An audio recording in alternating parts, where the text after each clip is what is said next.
welcome everybody back to Original Box Sets Shadowrun game. Tonight with me I have Cassie, who will be playing Sunny. Oh, hello. Robin, who plays Alan. Hey. Jay, who plays Gears. Yo. Sarah, who plays Zamora. Hello. And John, who plays Nemo. Hello there. I'm Max, the Game Master, and if you like the content which we provide, we have a Patreon page at patreon.com/originalboxset. Go subscribe and become one of our patrons to help support us as we move forward in this great wide world of support stuff. Man, I had it good. I'm so very sorry. Sometimes I just need to stop talking. This world of support and things and stuff. Take two. All right. Well, I'm not perfect, and we said last month on the 22nd that we would write this down for me to read, and it's been a whole month. So said that. you're right. Nobody said that. That's your wish. Somebody should have said that, apparently. Somebody should have said it. That's what we're gonna go with. Somebody should have said this. That way, I would look smart right now. Man, past us are real jerks. Yeah. Right. What an asshole past me. Yeah. Past me can be a real jerk, like getting me stuck in debt. Oh, All right. darn. You in that education. That got real dark, man. That got real dark. So we last game session, Sunny came to the runners and hired them to do a job, and this job was to take care of one Brenda Van Zant in a clean and satisfying way, which leaves no incrimination to anyone.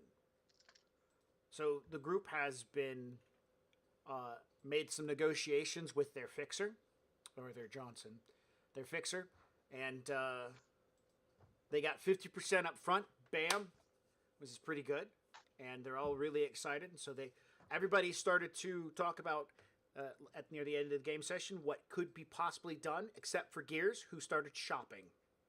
Yes. Immediately for an inconspicuous vehicle. And speaking of shopping, I just want to make sure I wrote this down right. We were paid $50,000, and we're going to be paid $50,000 more when we're done. Yes. Okay.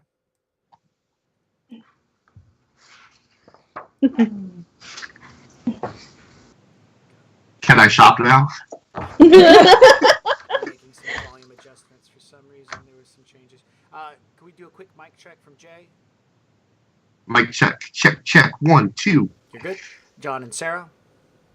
Hello. Mic check 2, 4, 8. Finally, Robin. 100. Perfect. Okay. Mic check. 1, 1, 3, 5, 8. That explains exactly what was going on with the whole volume issues.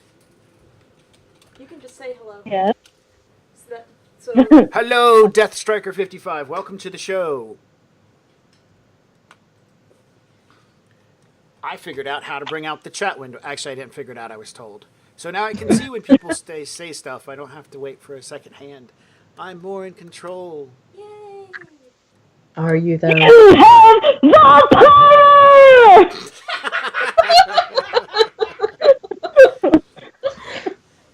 There we go. That's right.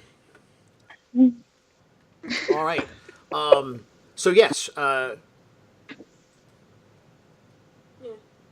Well, I'm a little low. This is as loud as it gets, Steph. I'm sorry, Death. I'm right up to the microphone, and we've got the inputs turned up.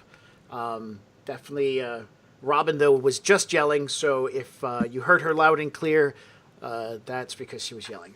Best He-Man impression ever. It was a very good He-Man impression. Maybe one day I will make an NPC that sounds like Skeletor. Yes, you should. And it's Just like that. just like that. So, yes, if you want to go ahead and start the game session off with a little bit of shopping, you can definitely do that. Where do we want to pick up? We left off with you guys just got finished talking with Sunny, and where was that meeting taking place at? I forgot. It was at a restaurant in. The tea It was at a house. tea It house. was at a tea house. That's right. Yeah. Because, you know, It had a fancy setup. yeah, everybody felt really uncomfortable and it was great. I didn't feel uncomfortable. Diz did not feel uncomfortable.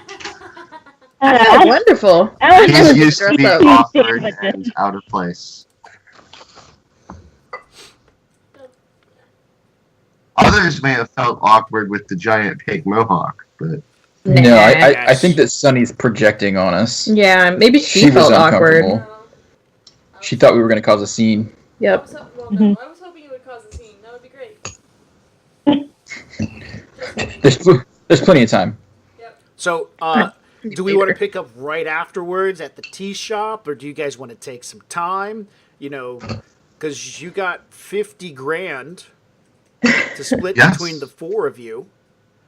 I don't What? know. No, it's It was 10 no, grand No, it's each. each. No, it was each. Wait, you got 50 grand each? Yeah. We're ballers, Yeah. man. Hey, yo. So, you got 50 grand each. And did we want to start off with Jay's Gear's shopping trip as he's rushing through the mall with large bags of purchases from different varieties of stores? As he's bought himself some new swag, chains, studs, colorful. oh, I'm not hairspray, doing that type of shopping.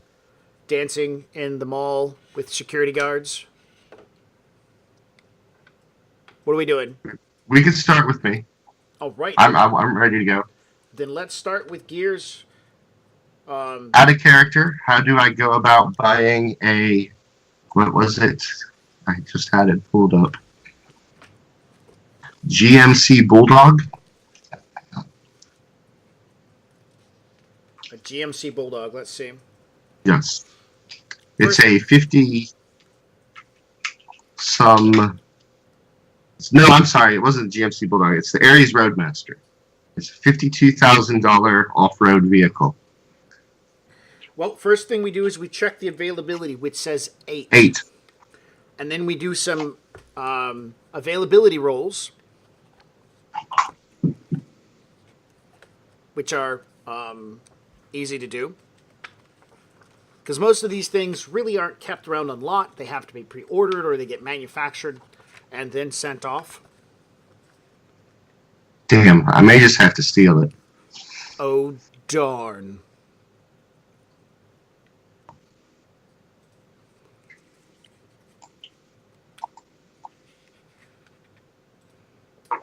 Okay. So, it's not illegal to buy an Aries Roadmaster for 52 grand. You can go to the store, buy it, it's great. There's no dice rolls that are necessary to do that, but that availability that's there represents you going through context to get an unregistered vehicle that you can then put your own information on. If you buy an Aries Roadmaster from a dealership, they're going to say, and your name is, sir, and they're going to plug in your ID, and then your ID is going to get run, and they're going to see if that information is legit. And if your ID doesn't pass the snuff, they don't let you buy the car. Instead, they call security to have you picked up for having a fake ID, which is a risk you would have to run. Or you can go through your contacts and buy it off of a market somewhere where no questions would be asked, and the device would have no real traceable bits of information, no data trail attached to it. That's what the availability basically says when you guys make those rolls. Okay. How do you want to go about getting that then? I am going to go through one of my contacts. Let me pull my contact sheet up.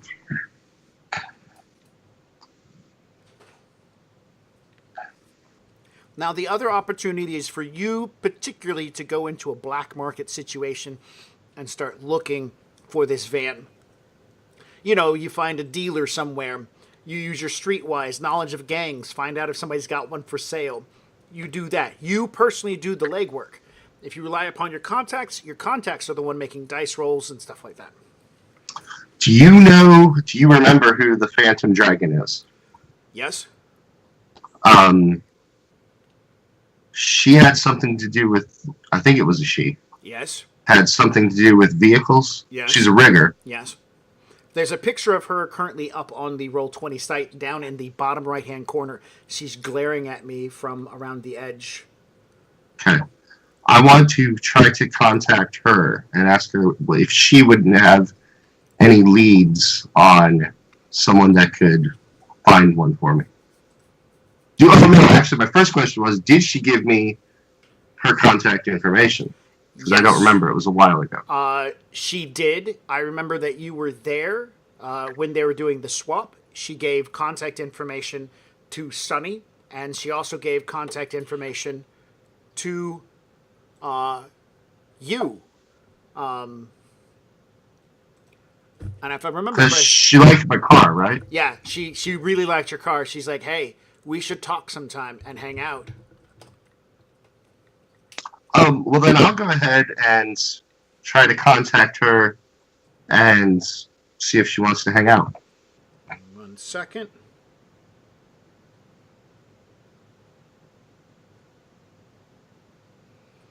Okay. All right. Let me get out my happy dice roll because that's what we do, and make sure my dice is set up since we're going into stuff. Remember, your target number needs to be greater than the number 5, and exploding should be none. Okay. I need to roll? No, I need to roll. I just Okay. reminding you guys to how it works.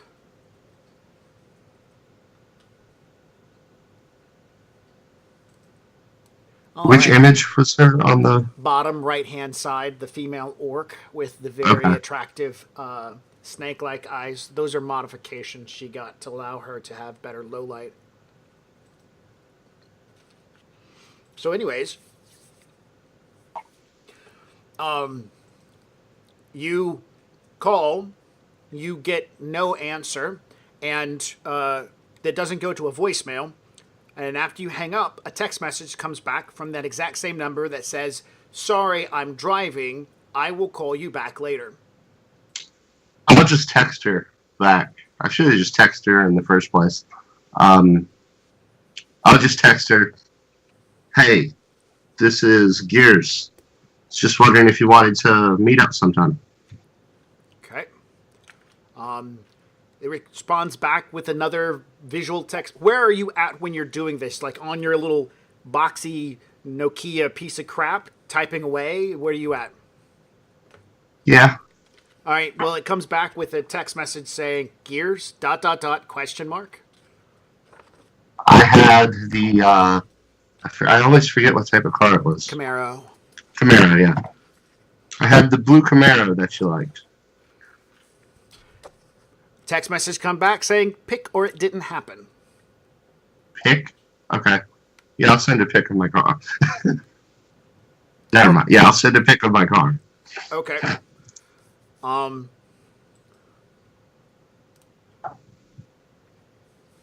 assuming that you have one on your phone, I'm sure I would. or either that. I'm or that your- type. Yeah, I'm that type of guy. I would. it's part of your background. And yeah, I think you're. What type of phone are we using? Like a Metalink? I had a Metalink, a Hermes. Does that sound Oh right? yeah, that's right. That's a nice phone. So you got a Metalink, a Hermes, and what ID? Which phone are you using, and what ID is attached to it?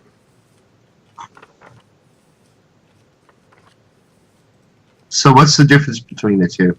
Metalink is like a Nokia brick phone, durable, able to stop bullets, not very good at making great phone calls, and the texts are keyed in to numbers, so you have to hit the number 6 3 times just to get the letter, or 2 times just to get like the letter T. Remember that? And which one's more secure? The Hermes. I'm going to use the Metalink. What ID is attached to it? Gears. All right. And that's a fake ID that you've been using since Yes. Papadopoulos died. Yes. Okay, just making sure. Okay. You send the message. She responds back with a, "Oh yes, now I remember you. Still driving, but she'll say, "Oh yes, I do remember you. I'm currently driving. Give me 25 minutes, and I will be able to talk." So, you wait a few minutes. You have anything in particular to do, or do I just hit fast forward real quick? We can hit fast forward. How long is it going to be? 25 minutes. Yeah, just fast forward. All right. Your metal ink rings. Bring. I'll answer. Bring. Hey, what's up? Hey.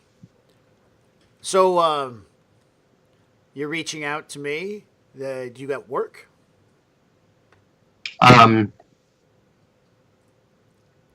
actually, yeah, I had a few questions for you. Trying to get. I just came into some. No, I'm going to rephrase that. I have a question for you. I'm trying to make a big purchase on a big vehicle, and I don't know where to start. And I was wondering if maybe you would have some knowledge of this, since you seem to be into nice vehicles. All right, pause there for a second. Hey, Jeff, welcome to the show. You can't see it, but everybody's making your holy symbol on our foreheads. She will respond back, "Yeah, I got a couple of leads. Is this like urgent, or can we take some time? Cause I'm currently in the middle of a job." No, we can take some time. Okay, set me a date, and I'll tell you if it's available in my calendar. Go ahead and text it to me. I'll bring you up a calendar. She says, I will send you a link to my calendar that kind of gives you an idea of my availability, and you pick out what works for you. Sounds great. All right. I charge, by the way, just to let you know, this isn't freebies. Yeah, if you find something, I'll definitely pay you. Okay. In the meantime, I'm going back to work. And she ends the communication. And as soon as she does, maybe a minute or two later, a cloud-based calendar will pop up that shows a variety of dates that are blocked out. You know, you get periods of times within the next few days where there's like 2, maybe 3 hours where she's saying she has availability. It doesn't tell you what she's doing. It just says that during these times she's unavailable. You recognize the program right off the bat, and you yourself could do something like that. It's related to like higher end phones like the Hermes can immediately block out calendars and just send blank calendars to people. I'll go ahead and I'll pick a date. I don't really care. Yeah. It's not. It's just the kind of concept of what's going on. So Right. you browse through it. How long do you want to wait? We're going to say probably within the next day or two. She has a 2-hour period of time. About. I'm midday. eager to buy it, so I will pick the next available. Okay, so even if it's like late at night. Yeah, that's fine. All right, fair enough. You've got a 2 a.m. The next morning, so like 9 hours from now or some silliness like that. Yeah, that's fine. As long as she's okay with that. Well, she put it open in her schedule, so I'm assuming she would be.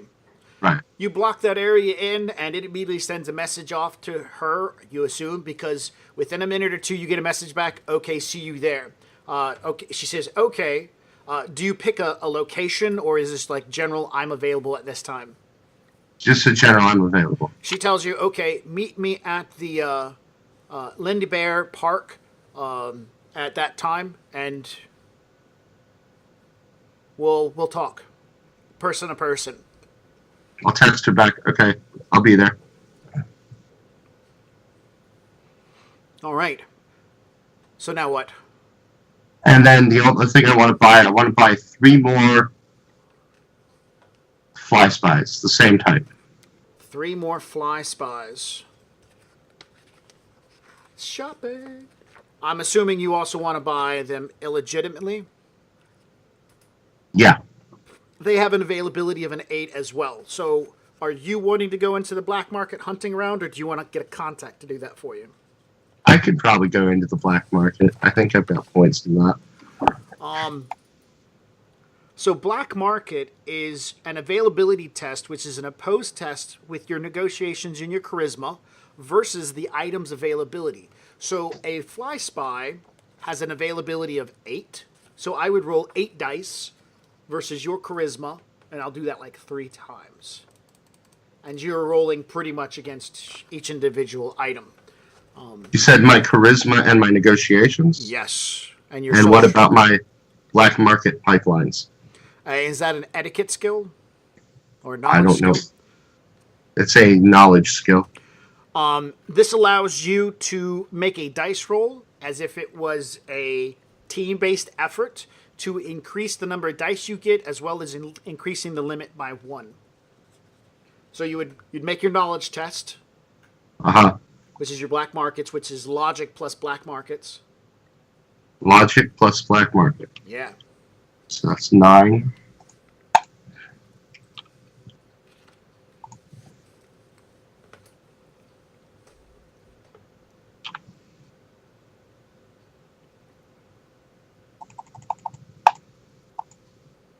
$96. Target number is Greater than 5. greater than 5. Exploding none. Yeah. 4 successes. This gives you 4 extra dice and increases your social limit by 1. So now you make a negotiations plus charisma plus 4 extra dice. It's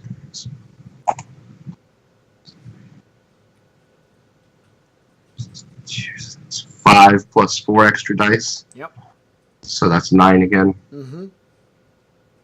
And I got 5 successes. All right, so the first fly spy, you've reached out to people that you know generally have the material. This gentleman will roll 8 dice for the availability. I get 3 successes, so it's an opposed test that you win. That means he has it available, and we check a few things. The fly spy costs $2,000, which means it's going to take about a day to get to you. Where do you currently live at, right? The warehouse in Redmonds. All right, 1 second while I look that up. If I can.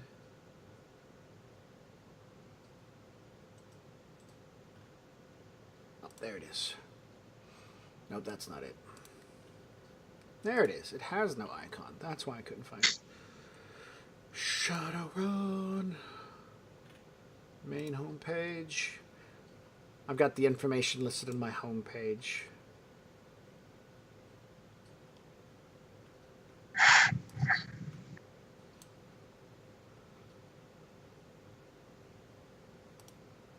There we go. Go to my page. Is this it? Podcast, character story. New rules. Here we go. Lifestyle check. You live in the Redmonds. Delivery is increased by 2 because... Alright, so... That means... Alright, so the first one's going to take about a week to get your hands onto. Okay. That's because it would be delivering to your address in the Redmonds. Can I go pick it up somewhere? Yes, you have to make those arrangements, which means that would have given like the an extra 2 dice for its roll. I'm just gonna roll 2 dice real quick. If it will roll 2 dice, there we go. Are you gonna do the second one? There we go. No real change to successes. So yeah, you can set up a pickup date. All right, let's do this twice more times. So. Now, do I do both types of rolls? No, just the second roll, 9 dice. Okay. What is your social limit, by the way? My social limit is 5. Okay, good. All right, so you got... So I hit my... Well, I get 1 more from the thing, so 6 altogether. All right, and now, are you going to want this one picked up as well? Yeah, I can pick it up. Okay. 5 successes. That would be a no. That guy does not, that contact, or that person you reached out to does not have one.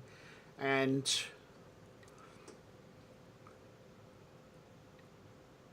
do you want to try for your third one? Do you want to keep trying? Because right now, every time you try, this is consuming time. Your character's How much time? You're looking at, like, you just spent 4 hours of hunting down these 2 robots and only found 1 so far. And I was supposed to meet her in 9 hours. Yeah. So I'll have to take a break.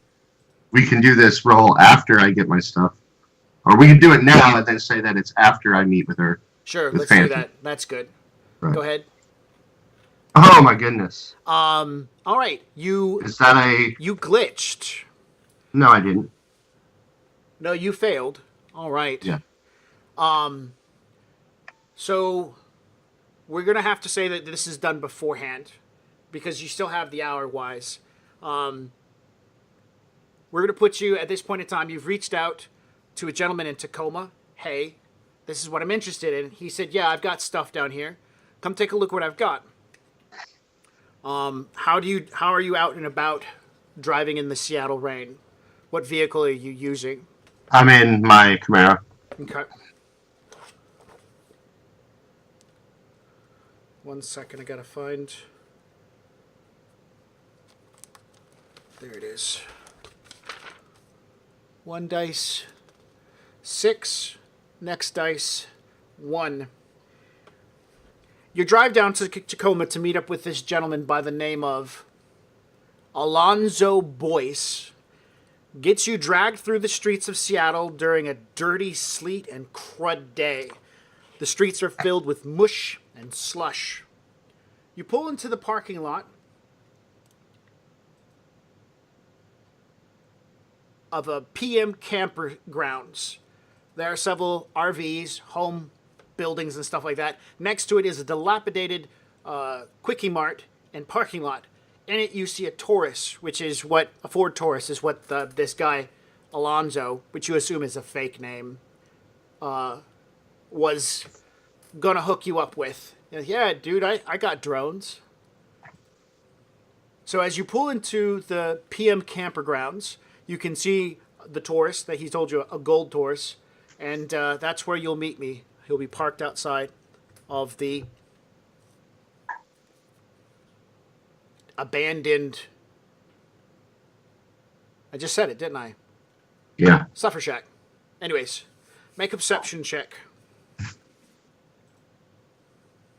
Which is your intuition plus perception.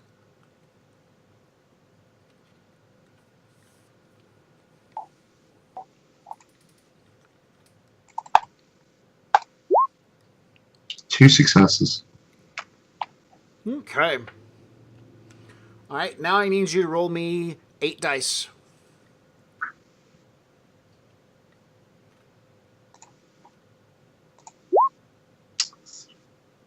Three successes. Okay. You pull into the grounds, and the way in which you get to from the entrance of the grounds to the old gas station, it's kind of like driving across from a paved road onto a dirt road, which will take you into the parking lot because it's been slightly barricaded off, and there's a dirt road that leads out of it, so it's pretty much inaccessible except through back roads or side roads. As you turn onto the dirt road heading toward it, your car's radio immediately changes over, and you hear a police band information sit there and say, suspect is approaching vehicle, blue Camaro, just pulled into the RV park. Roger that. We're gonna move it. We're gonna move people in about 10 seconds. Get ready. Whoa, hold. Wait till he gets close enough. We want to make sure he steps out of the vehicle so we can get a positive ID. Roger that. Holding agents. I'm gonna I'm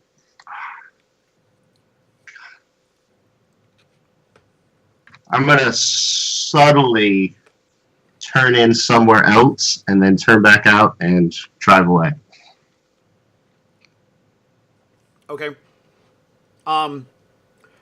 To subtly drive away is going to be a intuition plus drive roll to look, or we're going to say Yeah, intuition drive roll to look inconspicuous as you drive around.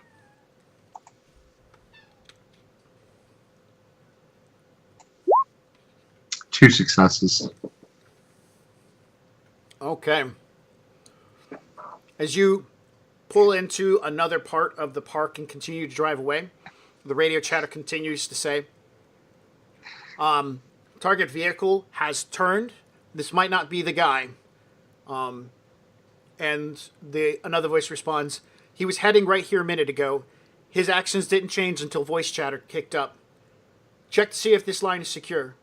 Roger that. Spider, what do you got? Roger that. Our line's not secure. Someone's listening in.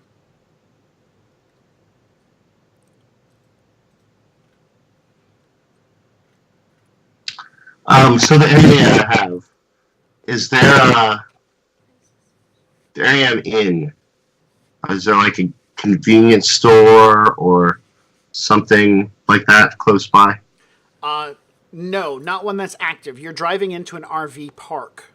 An RV park. So imagine you have a campgrounds that used to have a gas station attached to it, and then the gas station went out of business, so they just put poles up around it to make it part of the RV park. So you've come into just pretty much an RV park, and the only thing your options you have is drive out of the RV park or cut cross. What side of the road am I on? We'll say Sorry. What side of town am I on? Like what part of the city am I? Tacoma. You're in a bit more of a suburban or rural part of Tacoma. Is there anything in Tacoma that would be, I'm thinking like a movie theater, something that I could be looking for that is around me that isn't like illegal. Like, yeah, I'm sure. Like, there's a gas station up the road. There's stores nearby, but it is also very late at night.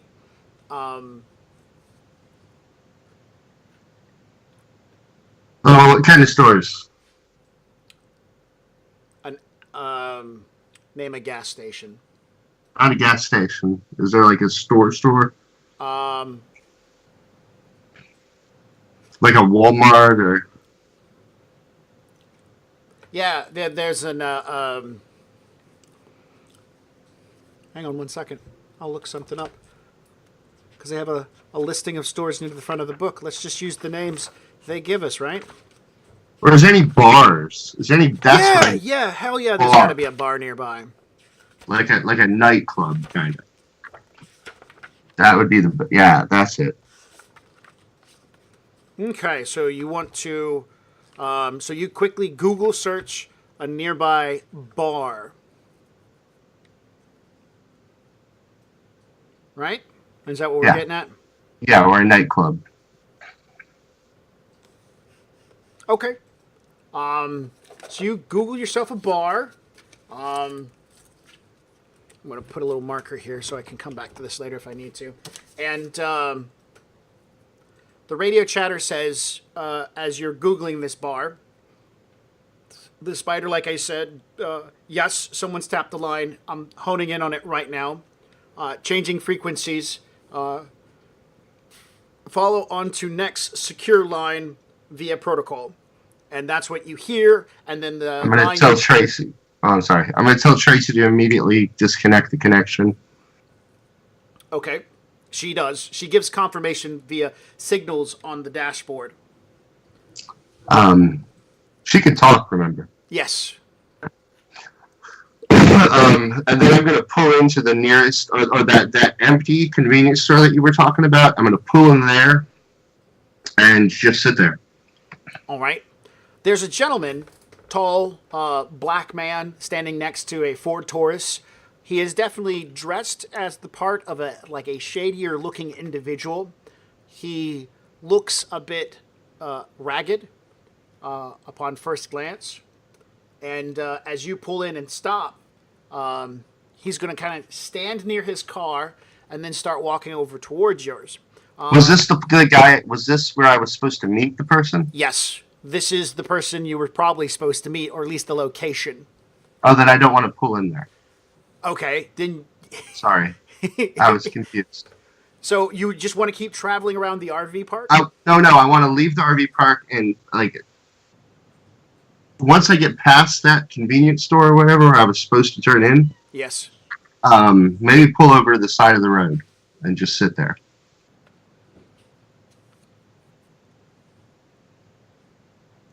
All right, 1 second.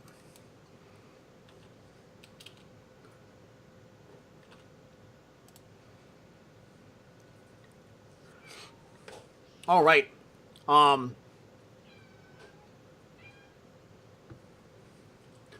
Let's do that.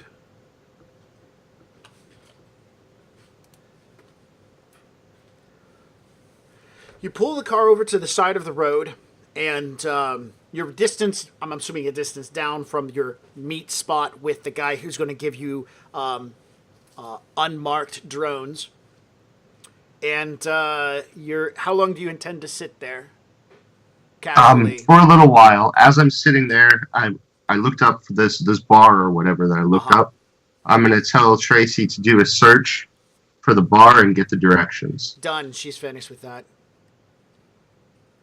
And I'm going to sit there and wait.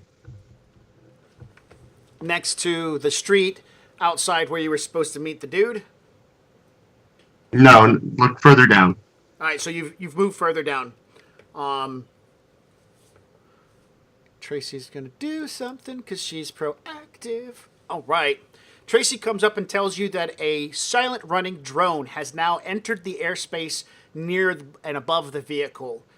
Perfect.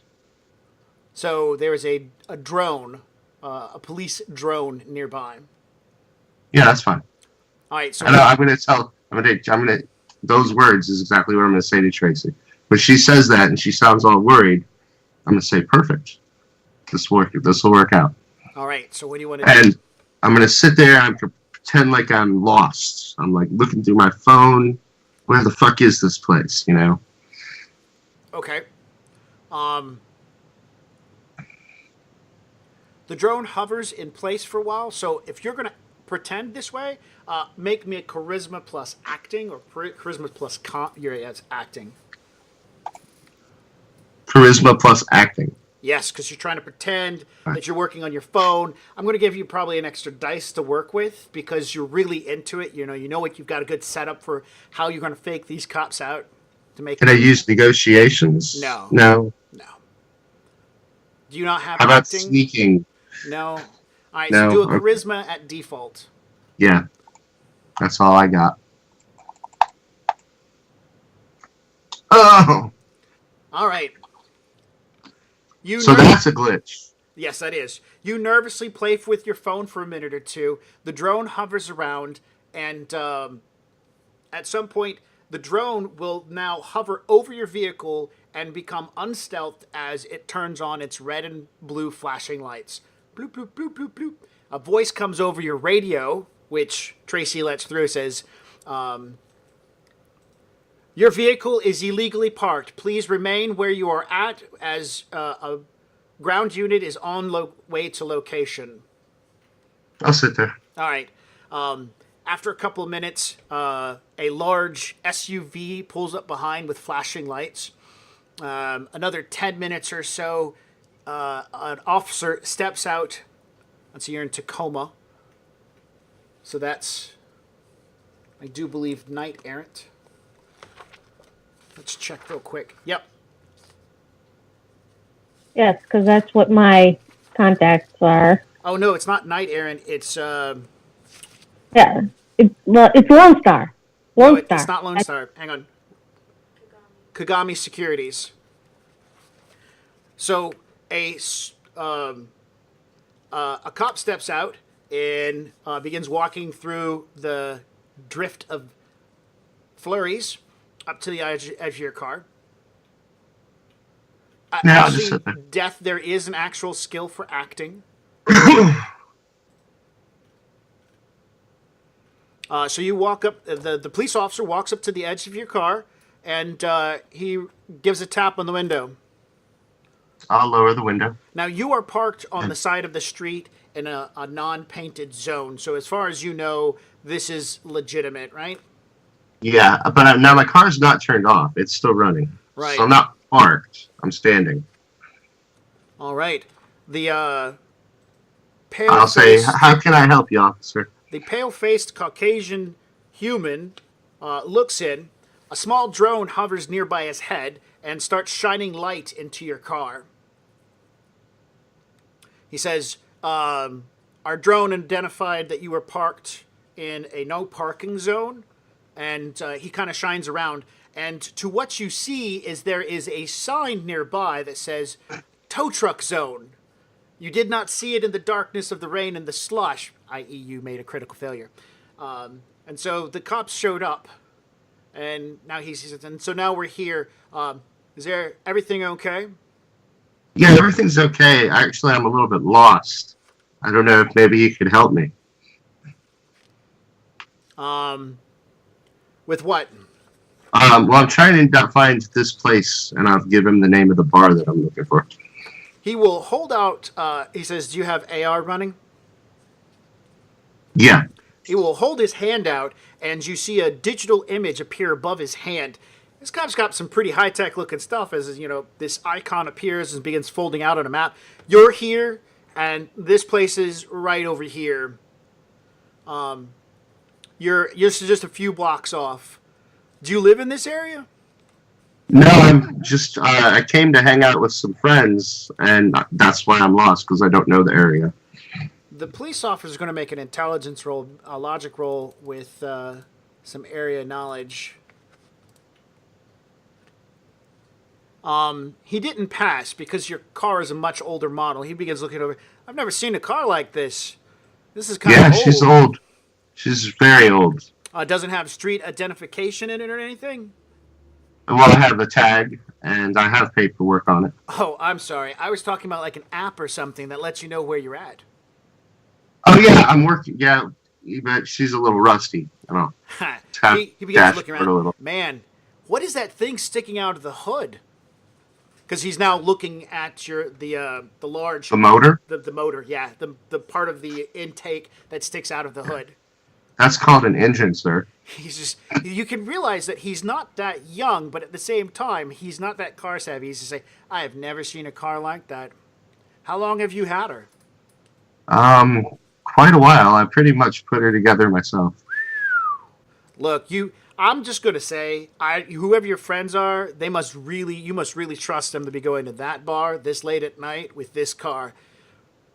This thing looks like it needs to be in a showroom somewhere or a museum. I've got safety features on here. He goes, well, sir, go down this street to the next light, make yourself a left, stay on the main roads, and please, don't park in a towaway zone. Thank you, sir. But just to be fair, I'm not parked. I'm standing. He goes, I understand. Nonetheless, move along. Have a nice day, sir. And he goes walking back to his car in the snow and the slush. I'm going to pull out casually and go to the bar. All right. So that's what a failed black market check looks like. You end up kind of drawing the attention of people you don't want.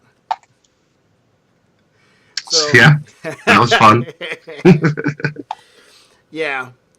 And of course, logically speaking, he's only checking out your stuff because he was told to. He knows it's not illegal parking. He knows you're standing on all that. But there's also a sting going on where they're trying to catch somebody who's illegally transporting and is buying and selling of drones. So right. They're going to try to stretch the rules as much as they possibly can. And I don't like cops, and I was being a smartass. You were, and he knew that, and he was fine with that. So you dodged that bullet. I didn't really expect him to try to arrest you for standing in a vehicle. They had no reason to. Right. Tracy cut the lines. As you saw earlier, she got 4 successes on covering her trail. They got 1 success to try to catch her. She failed. They failed to catch her in her action. So you were able to slide past all that. Unfortunately, throughout the market. Because of this, it's going to take twice, because you failed, not critically failed, but you failed, it's going to take twice the amount of time before you can start hunting for another drone. So that's 2 days of downtime. You can't hunt for another drone. Okay. But in a day's time, you can swing by and pick up the drone at your drop-off point. So we're going to fast forward to your meet at 2 a.m. at Linda Bear Park. Okay. After you, I'm assuming you just drive off from. I'm gonna have a drink at the bar. All right. Oh, we are going to hang out at the bar. A mild drink. A mild drink at the bar. All right. You pull up to the bar. There's a nice selection of rustic-looking cars, motorcycles. Everything looks to be very work-related vehicles. There's a El Camino that looks like it's seen some better days, sitting outside this late at night. Right across the street, there's another bar, and I'm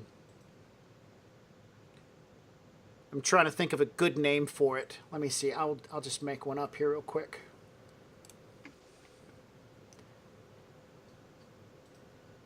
Right across the street is the Eigenstrom, and you see a symbol that your streetwise is going to need to be brought into play. See if you recognize it. Street gang identification. Yeah, you can use that. And this is the bar across the street, by the way. Okay. Since you want to stop and have a drink in the neighborhood. So it's just the street gang identification. With that I want. logic, of course. Oh, with logic. Okay. Yes. 6 and 5 is 11.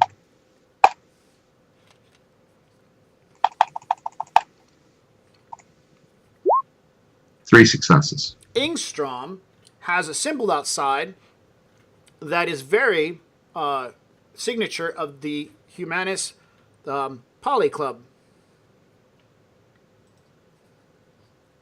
Which is what? White supremacist, but instead they're human supremacist. Grr. Okay, that's across the street. That's across the street, man, where there's a bunch of pickup trucks and drinking going on and rowdy noises. Okay. So you get out, walk through. There's none of those symbols on the one I'm walking into, though, right? Now that you can see now. Okay. Let's fuck it. Let's do Let's this. fucking do this. All right. You walk into this bar through the slush and crud of the night, crunching underneath your, I'm assuming, boots. Your large pink mohawk standing straight up, your leather jacket on. You park your car next to all these beat-up junkers next to you. Tracy locks her doors before you have a chance to. And rolls her windows up and locks her hubcaps. I'm walking in. I have a gun on me. Okay. You pass by a truck that has a gun rack in it, but no gun. As you walk in, the sea of plaid and trucker hats is very well seen amongst a crowd of all humans, spanning all ethnicities. You don't see an orc, no elves, no dwarves, no those little fly things that glitter, and pixies, sprites, whatever. Just a bunch of humans, varieties, and all wearing plaid, blue jeans, drinking beer and stuff like that. Some country song wails from a nearby speaker that sounds like a dying animal, and it has some relation to a lost dog and a broken pickup truck. I will walk up to the bar and order a drink. All right. The large burly woman, human woman, behind the bar, who's got her sleeves rolled up on her plaid shirt, asks you what you want to drink. Just give me a Bud Light. She laughs. No, not a Bud Light. A Budweiser. A Bud. A Bud. All right, soy Bud it is. All right, she pulls out a bottle of Soy-Weiser, pops the top, sets it up onto the bar, and stares at you up and down. You realize she's a lot bigger than you. In fact, everyone in here is a lot bigger than your tiny little elf figure. I'll tell her, thanks, sexy. All right, make a charisma plus God damn it. negotiations. Charisma plus what? Negotiations. Oh, okay. God. I may have to use an edge here. All right. One success. She will smile and laugh. A guy nearby will smile and laugh too and say, boy, that elf needs to get a pair of glasses, doesn't he, Sue? And she gives him the fuck you look. And she says, don't mind them, sweetie. That one's on the house. Well, thank you. What brings someone like you out these ways? Straight up, I'm hiding from the fucking pigs. She spits on the ground. Another guy spits on the ground. A guy nearby offers you a long haul What's that? cigarette. Oh, yeah, I'll take one. All right. You find yourself as you have walked into a redneck bar that is also anti-establishment. You have at least a good 20, 30 minutes. I don't know how long you want to hang out with these Yahoo locals who and have No, conversations. I'm gonna drink my beer, maybe 10 minutes, and then I'm gonna say, I think I'm clear. I think I got them off my trail. I'll pay, I'll tip well, and leave. All right. She offers you a chance to come back if you ever get around this side of town. Thank you. You hop back in Tracy and head off to your location for your date with the dragon. I'm sorry this is taking so long, guys. I just wanted to buy some drones. This is what happens when you want to buy things. It is complicated.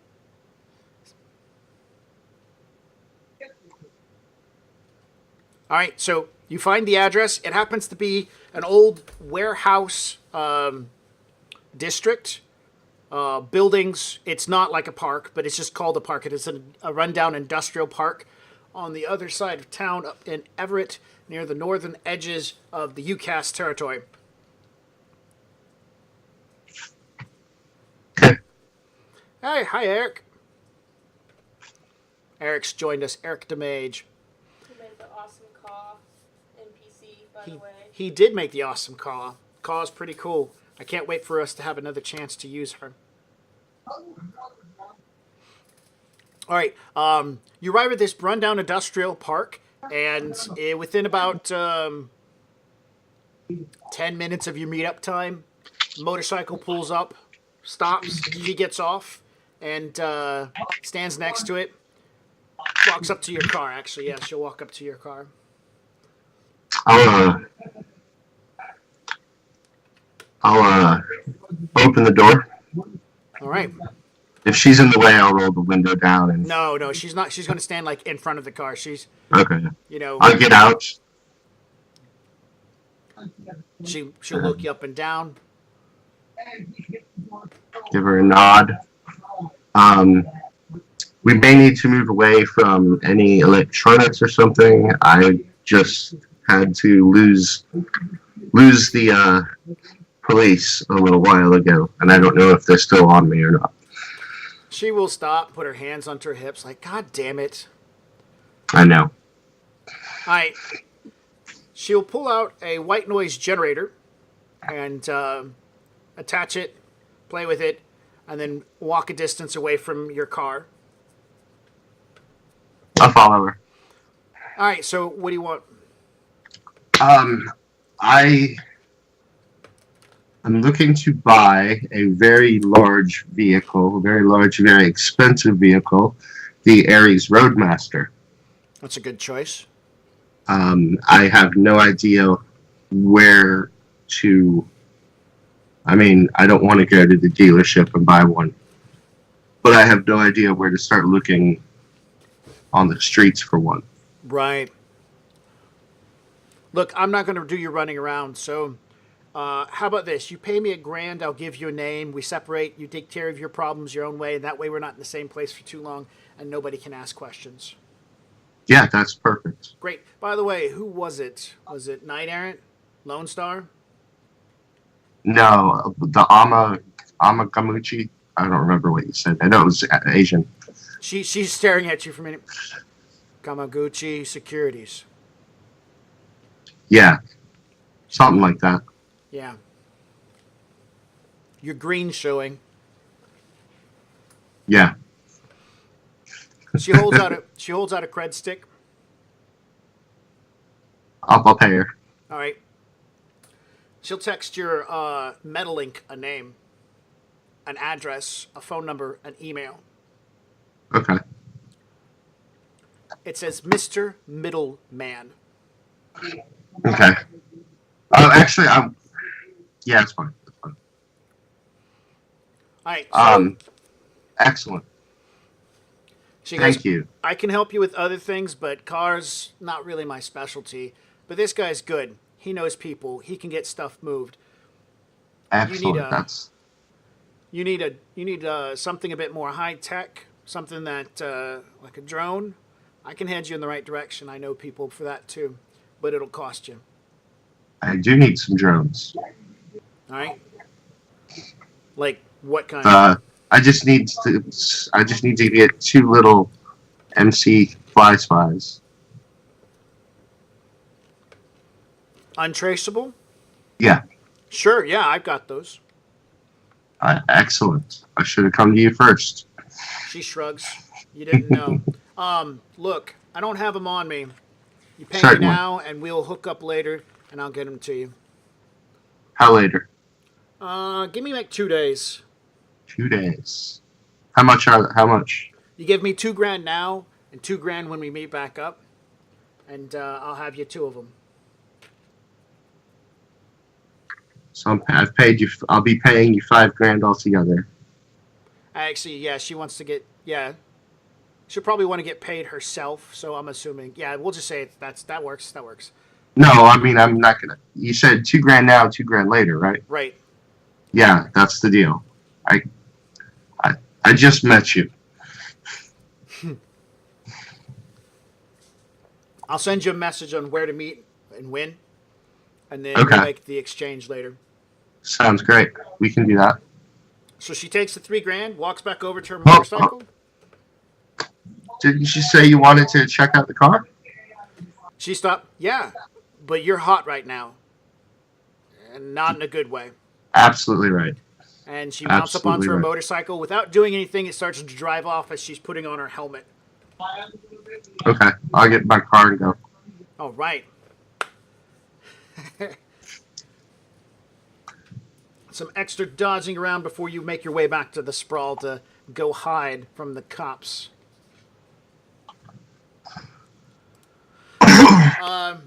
Great. Jay's had a chance to run in with the police already, so who wants to go next?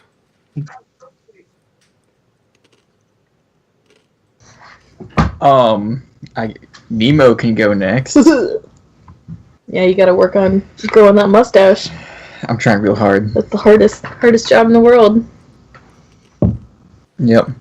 Well, I don't have any shopping to do, but I am gonna get rid of some of this money. Because I have some reparations to start paying. To the family members of some people who may have been caught in a fire that might have been my fault. God, you're such a good person. Well, Disgusting. Well, yeah, because I was being all like mopey dopey, and Sonny was like, "Hey, shithead, do something about it." So I'm trying to. Are you putting this off on Sonny? I How mean, dare you, Sonny? Yeah, I'm blaming Sonny for trying to make me a better person. How could you do that? I don't know. Because- First one's free. I don't know. This first one's costing me a lot of money. It's just not going to you. All right. So tell me what you're talking about. So So let's see. I think that there were two of the servers that got caught in the fire, and one of them had kids. yeah, Um, The other had a dog. the other had a dog. yes, So let's see. I think it was two kids. So they might need some, I don't know, some extra money for Trust fund. like a trust fund. I can start the seed. I have to track them down and then like covertly give them money. Mm-hmm. Oh man, you're totally gonna do things like Great Expectations. Oh man, it's gonna show that I never actually read that in high school like I was supposed to. Oh, my benefactor. Mysterious criminal benefactor, because it really was that. yeah, it was. Yeah, so I'm Wait. Pip. Those kids, No, Pip. you're not Pip. You're Yeah. their Pip. They're Pip. Oh yeah, they're Pip. Okay. See, my ignorance is showing. You just knew a name. I threw my one bit of knowledge of Great Expectations out, and I failed. No, you're not getting up here, you ass. Sorry, Kitten. kitten problems. Okay. Yeah, so let's start with Deb's kids. I don't know if there was like a significant other in the life of Deb. Hopefully, someone's taking care of those I kids. thought she was a single mom. Oh yeah. God, that's even worse. Yeah, she was totally a single mom. That's perfect. She might have grandparents. Oh man. They're probably terrible. Yeah. So How are you going to find out what happened to them? I mean, I'm sure you can call Hans and get an address. yeah, sure. Hans hasn't heard from me in a long time. Probably thinks you're dead. John. Yeah. Yeah. Your next secret name can be Magwitch, because that's the Great Expectations guy. Wait, can be what? Madwitch? Magwitch. Oh, Magwitch. Magwitch. Okay. He was the dude in Australia for the longest time, paying for Pip's education. I don't think Oh. Australia. Yeah, he was totally in Australia for a period of time. I read Great Expectations. Okay, That makes one of us. there you go. I Yeah, actually, and he came back illegally. yes. Ah! Yeah, I kind of liked that story. Yeah, and you're welcome, audience, for getting your 5-minute lesson on Great Expectations. All right, Better than Magwitch, Cliff's what are you Notes. going to do? All right. So, yeah, I guess I'll see if I can reach Hans, because I also have to make sure that the insurance money made its way to him. Mm-hmm. Okay, so I'm assuming, when is this taking place after the meetup with Sunny? Like the next day, because like I got the money and I was racking my brains about what I would need to get this job done, and since our plan is for me to just get a job there and then get brought onto her security team, like all I need to do is be there and not get not blow my cover. Right. So all this money could do some good, and yeah, you know what? I was talking to Ruby, and she was like, "Well, maybe you can start making amends." And I was like, "Oh yeah, my friend Sonny said that too." So then I got the idea to call Hans and start getting some addresses for some people that I can start paying back, including himself. Well, we will start off by making the Hans and Nemo conversation pretty short. He doesn't answer the first time, but he does call you back, in which your conversation is, yes, he did get the insurance money. Good thing he had a special form of insurance that took care of the debt he still owed on the place, and there was a little extra money left over so that he was able to put a large chunk against debts that he owed in other directions, and he's still got a little bit of money behind so that he can kind of figure things out. He no longer feels safe at his house, so his family has moved to a new location. Now that you've reached out to him on this phone, he's going to get rid of this phone number, and you're just going to have to get really lucky at finding him past this. He will go ahead and give you an address for Deb and where she lived at, And do you remember the other girl's name? I don't. We're going to say her name was Lisa. And where Lisa lived, since you want to do the good thing. He, on the other hand, doesn't know any information about Deb or Lisa and can give you any kind of like, hey, they had parents or father or there was somebody to take care of the dog, so that's all you. He thinks it's great that you're reaching out in this manner and he wishes the best for you. He will reach back out to you if he can find you later or you find him. Right now, he's burning this phone and he wants to stay kind of low for a little bit longer. People shooting at him and setting fire to stuff he owns is kind of bad. The good news is he doesn't have a debt. Well, I'm not going to say this to him, but that's a silver lining. So that conversation comes to an end. Good thing you didn't say it because that silver lining had blood on it. Yep. It's okay. We're gonna polish it up. We're gonna polish it up. Yeah. Yep. All right. Yeah. So oh man. I know all of one investigator. 2 investigators maybe. If I just needed somebody to search the Matrix for me. And find some addresses. What? So yeah, you know what? I guess I'll call Alan first. Okay. Ring, ring, ring, ring. Ring, ring, ring, ring. I don't know if she's there or not. She might have walked off. Sorry, Tim. He's asleep. I He believe just spent all day staring himself blind at a phone, trying to create a face recognition software. He just got to sleep. Oh wow. Alan's phone is on silent. Right? So well, there you got your answer or didn't. What? Oh, there we go. No. Oh. Alan, sorry, is this a bad time?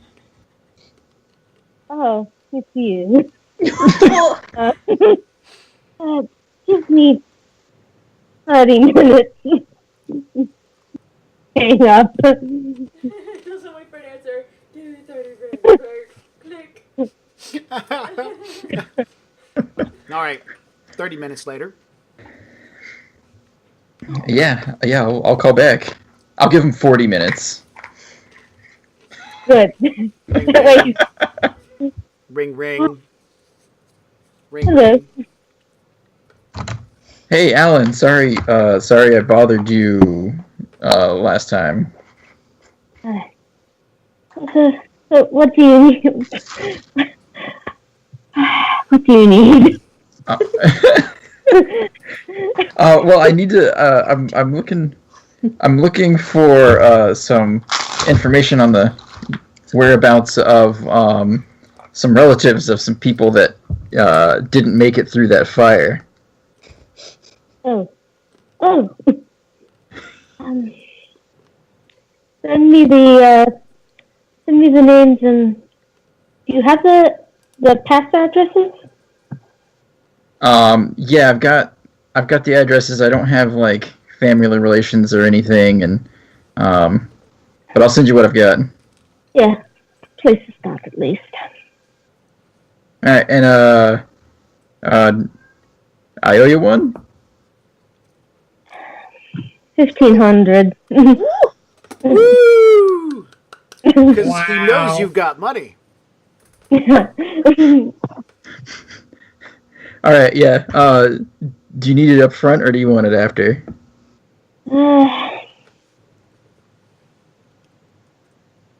I know where you live, and I can find you if I need you. So,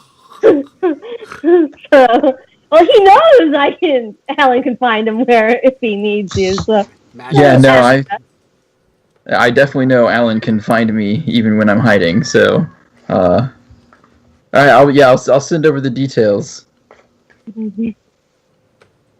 All right. The details will be the name of the woman, her full name, Deborah, fill in last name, her address, and where she worked at. And I'm assuming maybe there's some other details. I would think that Hans would also give out maybe a social security number, or yeah, I'm sure he'd give that out. He wouldn't care too much. He thinks that would be helpful. He understands the line of business. So yeah, you've got that to work with. And that would be the mother's social security number. Yeah. Yeah, with the 2 kids. All right. So. Insurance policy. Yep. If she had an insurance policy. That's Oh yeah. Hopefully my there was first something. instinct. Okay. So. And then go ahead. And then Lisa, whatever her last name was. Lisa plus fill in last name as well. Yeah. Mhm. Maybe you can find out what happened to her dog. You're gonna set up a trust fund for the dog? Well, maybe I'll adopt it. You want another pet? Since I've got such a stable life. Good for the dog. Fira might like a dog. Yeah. Yeah. Yeah. And she might set it on fire. She can ride it into battle. That's not how that works. Anyways. I know. So Yep. you've released Alan onto the task of finding these people and pets. And Alan is going to take the battery out of his phone and put it in the drawer and go bury himself for another several hours. Excellent. Does Magwitch want to do anything else?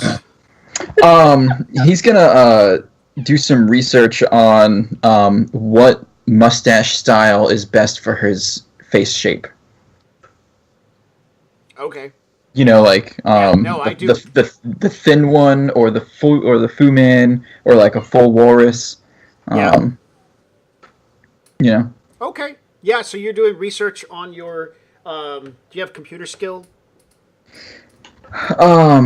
If I do, they are minimal at best. Let me see here. No.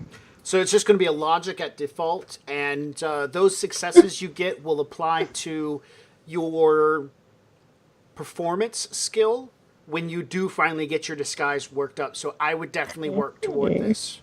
Extra dice now is extra dice later. Yeah. That's what work is all about. That's 2 whole dice, man. No successes. Oh well. You're not finding very much on mustaches. Maybe I'm spelling it wrong. I don't know. Of course. All right. So Mustache. what about anything else from Nemo, or do we move on to Zamora? Yeah, no, we can move on. I'm just gonna do stuff around the complex now, like helping out with my usual stuff. Okay, I'll let you re-roll that mustache roll later. Word. All right, Zamora. Well, I have work to do. I can't go shopping and try to grow out my mustache. I have to do things. What? Zoe's trying to grow out a mustache? No, I'm saying I can't just sit around and grow out my mustache. Also, I wouldn't be able to grow a mustache, even if, because I'm a lady and also an elf. So that just doesn't happen. Yeah, so I guess the first line of business would be making a fake sin for Odysseus McMustache Face. Oh, I'm sorry, Nemo McMustache Face. Okay. Name to be inserted at a later date, whatever. Okay. Which is really just a lot of dice rolling. Yeah, it is. And time. Or you can just start buying successes. Yeah. I don't have that card in front of me. Do you? I do. Because I want to go as far as possible with it. I would like to make him a 6, just because I know how she works.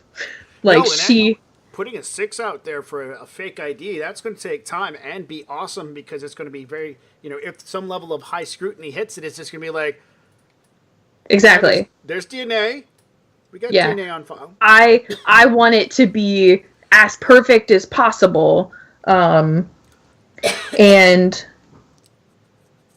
I want, since I'm doing this as a technomancer now, how would Kuma's dice factor in? Would it basically be the same? Are you okay? I swallowed a piece of chip. It's stuck in my throat. I apologize. Continue. Okay.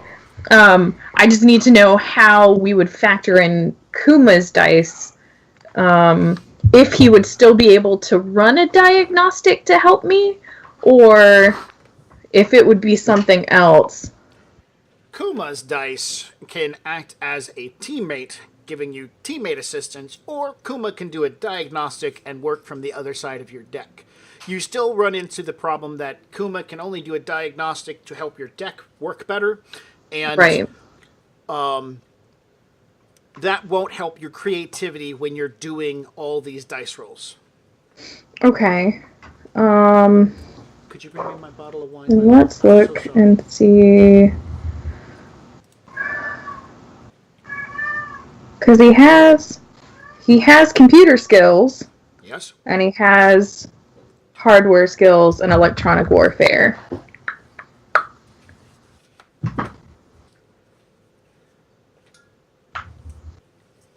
So, technically, he could do it himself.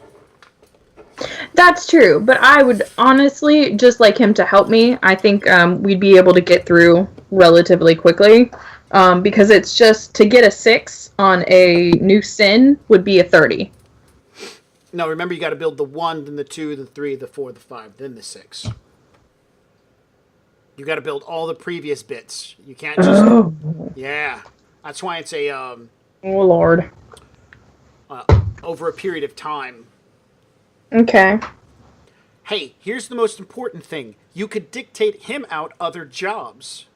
So that's true. You could work on the level 1, he could work on the level 2 while you're trying to plow down the level 3, he could work on the level 4 details, and so you two could power out it instead of team working on each individual level, building it up. Each of you take a different level and try to tackle those. I mean, how many dice does he get for his computer roll? Let me see. Skills. Oh, I forgot how skills work. Because he's a level 10. That means his skill is a level 10. Okay. And then so you should have a logic. He has an attack, sleaze, data processing, firewall, and initiative. So he just gets his skill. Okay.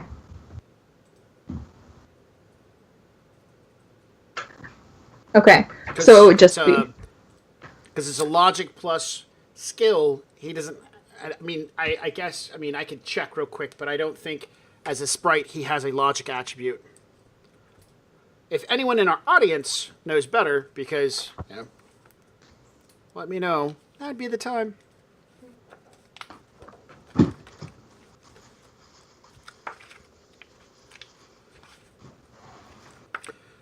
Looking it up in this book takes forever. Looking it up in the core book. It's a big old book full of rules. So many rules. Rules. So many rules. Jesus, a lot of rules. Yep. Okay, here we go. If you reverse it, data processing turns out to be logic. Logic, of course, becomes data processing for technomancers like yourself. Okay.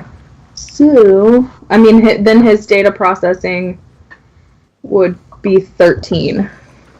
So yeah, he's got like 23 dice to work with, doesn't he? Yes.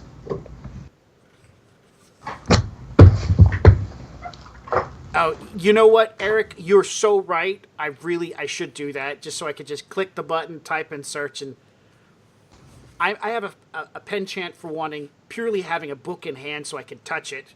And I don't know why.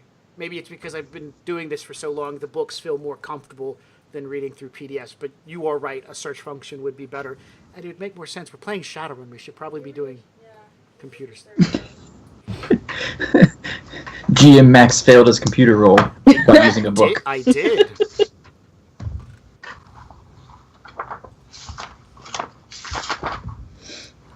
So, yeah, reversing it, 23 dice is what he's got to work with. That could buy you at least 5 successes Yeah. towards something. And I'm trying to find the card. It's lost to me. So, do you have the card still? Yeah. Great.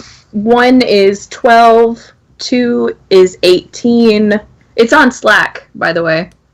Under my, like I sent you a picture of it. On Zoe's downtime. Yeah. Great. Love Slack.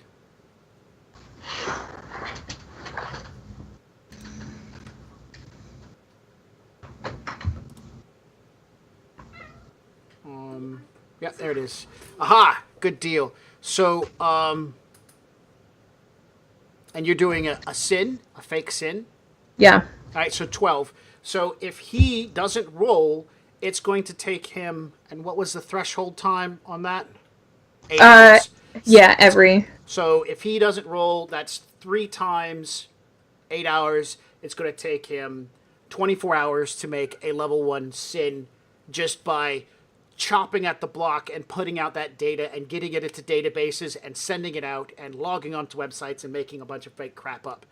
So that's what he can do without just by buying successes, or he can do some rolls. At this point in time, you guys have got time. There's no real pressure. If you buy successes, you don't run into the chance of having a breakdown where somebody fails their dice roll and then suddenly the entire ID is gone and you have to start over. The good news is he can, you know what, he could probably, in that 8-hour period of time, here's what we can say. In the first 8-hour period of time, he puts in 5 successes, and then maybe you jump in and put in some more successes. So he can, since he's a machine, he can constantly be working at this. Yeah. Which I actually like that idea. Like, have him do it, and I can check over his progress and change, like, the creative, like, make it more creative, so it looks not so cookie cutter, I guess. Uh-huh. Yeah. I mean, I would still, like, be putting in work, but I would, it would just take a little bit longer to check over, like, what he did, so it doesn't look like stamp, stamp, stamp, stamp. Right. Well, the first time he does it, it's going to look like stamp, stamp, stamp. Which is fine. And then he can learn. Once he goes off to do another one, it's going to be the exact same copy, so you're going to have to jump in there every once in a while. Just to let you know, for him to reach a level 3 ID, it's going to take him 3 straight days of work. 76.8 hours of him just plug and chug is how much time has to go for him to hit a level 3 by himself without any assistance from you. Okay. So you could get him started on just plugging out some information. So you probably have templates already designed and some ideas. You'd be like, this is how this all works out. Go to town, sign this person up for a cookie card at the cookie factory, and then, get them a Facebook, some social media, activate their me feed, and you go from that. And so he's got so you'd write like a small program by which he could follow. Yeah. So you could get him started, but in the end, you're right. Everyone he produces is going to look the exact same. The names might be different, but it's all going to be the same person. Yeah. So I'll have him do the first little bit of legwork and put it out there, and then whenever I'll start going in, get creative, change some stuff, make some, like, put in my roles, that kind of thing. Do you want to roll, or do you want to just plug and chug some successes in there? So I only get 3 successes. by buying. by buying. Right. So I will roll. All right. So you're going to roll alongside him, and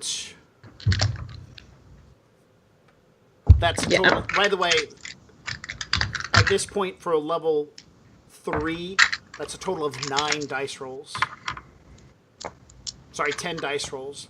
So, I mean, that's going to take you some time to do all those dice rolls. I don't think we're going to spend, a couple of minutes for you dealing with 10 dice rolls. I can go to Alan and other people while you sit there and gloriously roll dice for the next 3 days of your character's existence as you burn into your insomnia. All right, so we're going to slide off to somebody else. Get happy with dice rolls. Who wants to go? I'll go. Excellent. All right, Alan. What does Alan want to be doing at this point in time? You said you were in AR a lot. What was going on? Remember, I was doing the face scanning of the guard to see to figure out where they were, find their names. Oh, right. You had seen Yeah. the names? I was looking to. Zoe gave me a face identification program, Yes. and so he was trying to figure out their names. So trying to find who but eventually create an opening in the security force. Who are the 2 security guards? What are their names based upon facial recognition? So you got, because of the pictures from when the vehicle showed up at, what's her name? Jessica's house, when they first stepped out and the previous hacker did not delete that scene, you guys got pictures of the 2 security guards. And using Zamora's facial recognition program, you activated it, and you've been watching it run through the matrix trying to find these 2 guys. Okay, now I understand what you've been doing and why your character threw his battery away. And then, so I'm going to do when he wakes up. Gets up and gets out of, goes, why am I at the foot of my bed? And it's like weird. Stands up and there's the back of his phone. He steps on the back of his phone. All right. Yeah, it seems confusing how things have suddenly changed in your room. This is not how you left things when you remember passing out. And okay, what's the rest of this? It's not going to take him long to figure out. He put the battery in the top of the phone in his side table. Okay. And put it together. And he's going to open it up and... Nemo? Call back. Did I talk to you earlier? What? All right, so, John, ring, ring, ring, ring. Ring, ring. Oh, yeah, hello? Did I talk to you earlier? I thought I dreamed it. Yeah, no, we definitely talked. Did you get the information I sent you? You hear the sounds of groping, someone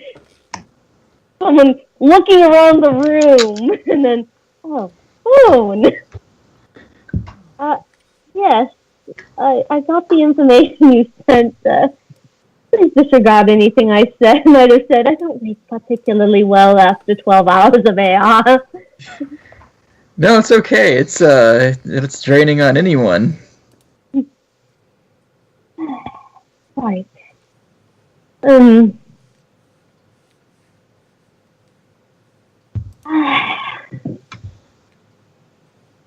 Yeah. Is there anything I can do for you, Alan?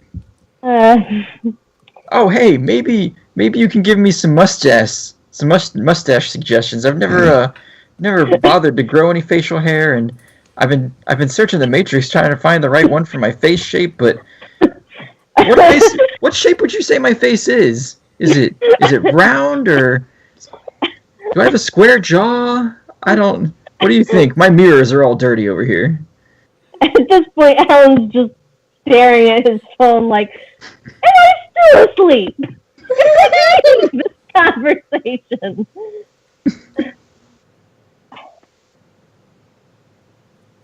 I think it's kind of oblong. I don't know. I'll figure it out, Alan. I appreciate it. When do you want your information by? Oh well, I mean, there's no real rush on it. You know, it's more just settling personal debts. Right. Obviously, the job comes first. Right. I'll talk to you when I have some news of one form or the other. Sure thing. I appreciate it. You're welcome. Hangs up.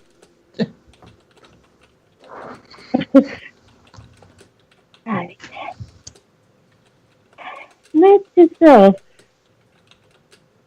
Avoid that damn thing over there. Gesturing at Thug One's phone. Both the phones Alan got don't have an AR set up. Okay. Yeah. As you're looking, and your phone is not what you've been running this program on, right? Yes, I was running one I picked up way back. I've been running it on a one with slightly higher data processing. Yeah, because Right. I was using one of the ones I got from the thugs way back when I was introduced to the Bunraku stuff, and they shot my target. Right. So the guys I dumped in the sewer. So right. So what you have, the program has returned, and since we're assuming Zoe wrote this program, it's pretty badass. It's probably more than capable of pulling off what needs to be done. It has searched the entire internet through, as far as you know, and has been able to pull up John Feliz is the name or associated most likely with one of the two faces.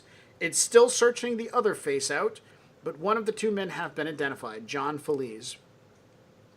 Good.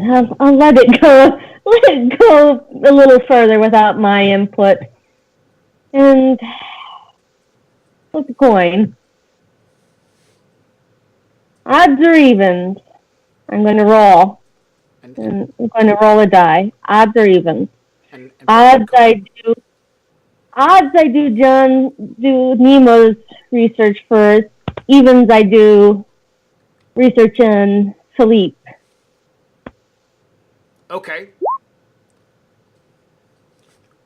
Okay, Philippe. All right, you flip the coin up into the air, and it doesn't come back down. It hovers. It hovers for a rather long time, and you can feel the wind currents in the room seem to be pushing really hard until it throws the coin across the way. Do a sensing, because usually when I don't a sense.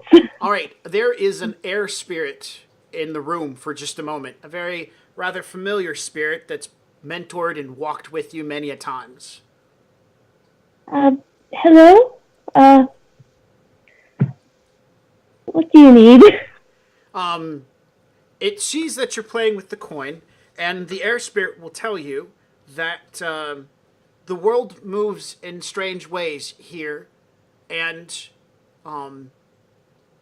because of past occurrences, a choice is not to be made. The children need to be safe before anything else. Okay. Go back to the data. Oh. The spirit Thank will you. smile and say, "I will see you again," and disappears by moving through the astral. Got my marching orders. Glare at go pull up. Glare at the phone that's currently running a program. Oh, but I still have to use the olive blasted thing. Pull out the second phone from the phone from Generic Hug 2, Yeah. and start running the name. Start looking for an insurance policy on the person.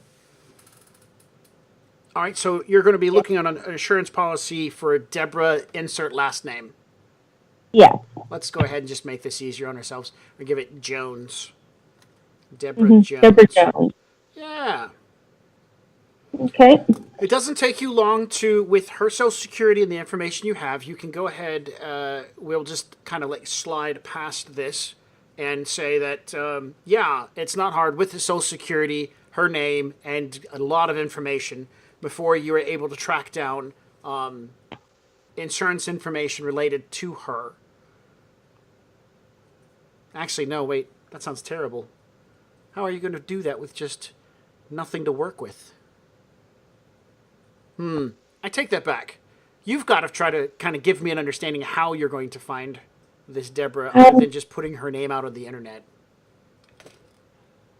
I need something to work with. I'm gonna I'm gonna see if not call Odysseus back. Wait. Wouldn't that have been in her employment records? Would that have been in her employment records, life insurance or whatever? No, not I mean, I know where I work, they don't keep my life insurance information. They keep my health insurance information. Yeah, unless they provide company health insurance, then they wouldn't have something. Yeah, they wouldn't have something like that. Let's see. Then the other opportunity would be use a computer and blanket almost every health insurance company in the area to see if her name hits anything. That's a lot of time on the computer. Yeah.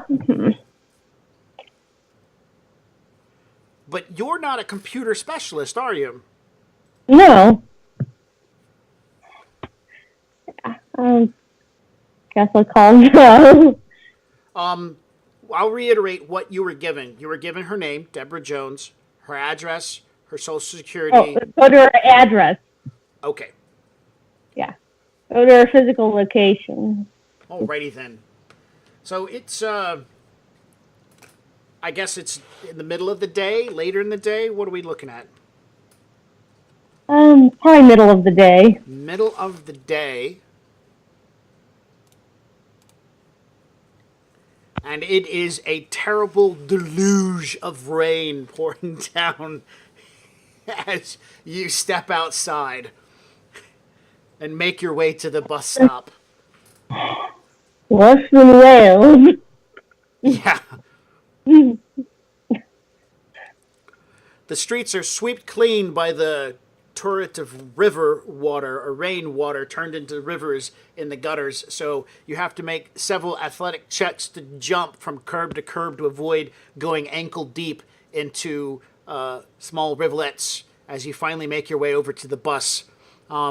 Your sixth sense as an investigator tells you that the precarious moment you found yourself in is dangerous for the dryness of your clothes, as there is a large puddle in front of the bus stop.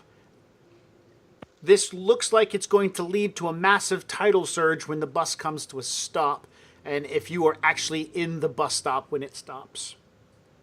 Okay, I wait about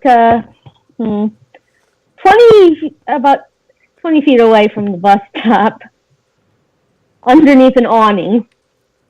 Okay, all right.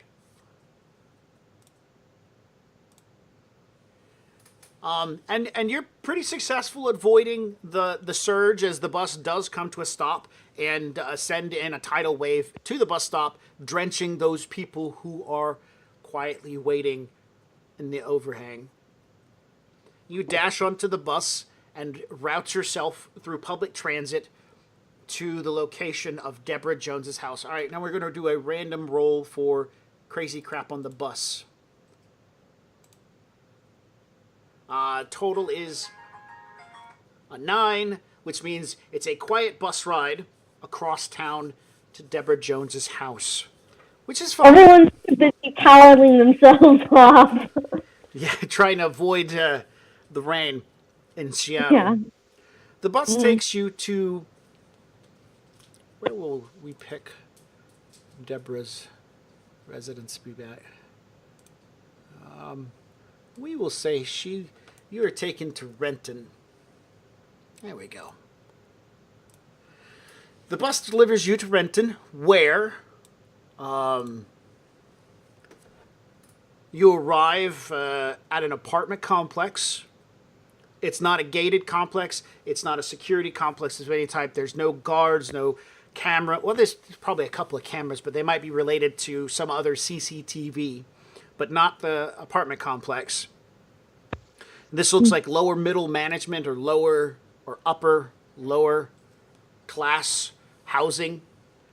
You begin to walk around the brown painted buildings until you find the address listed in the information Odysseus sent you.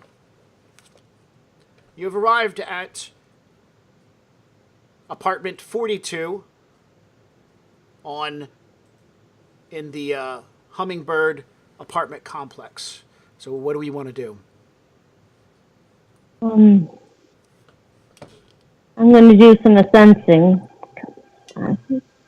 First sensing and then perception. Okay. Yeah, so sensing.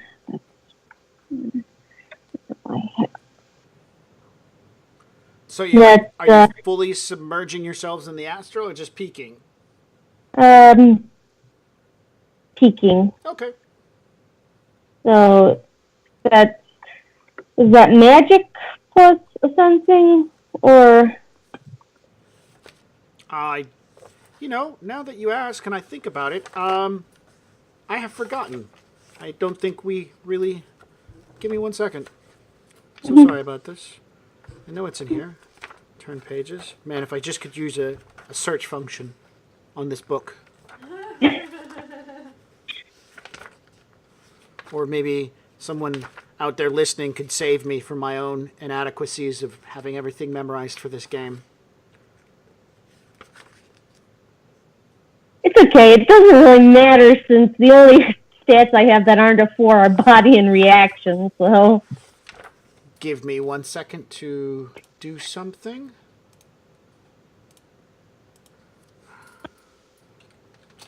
There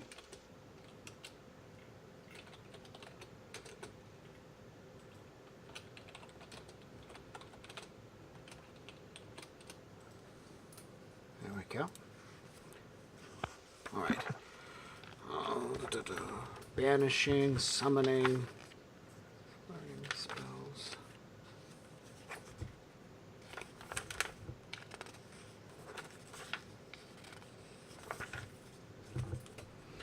Man, I'm failing at being able to even find my way through this book. Oh, I just remembered how you do a search function on a book without having it's called the index. There we go. That works. Almost there.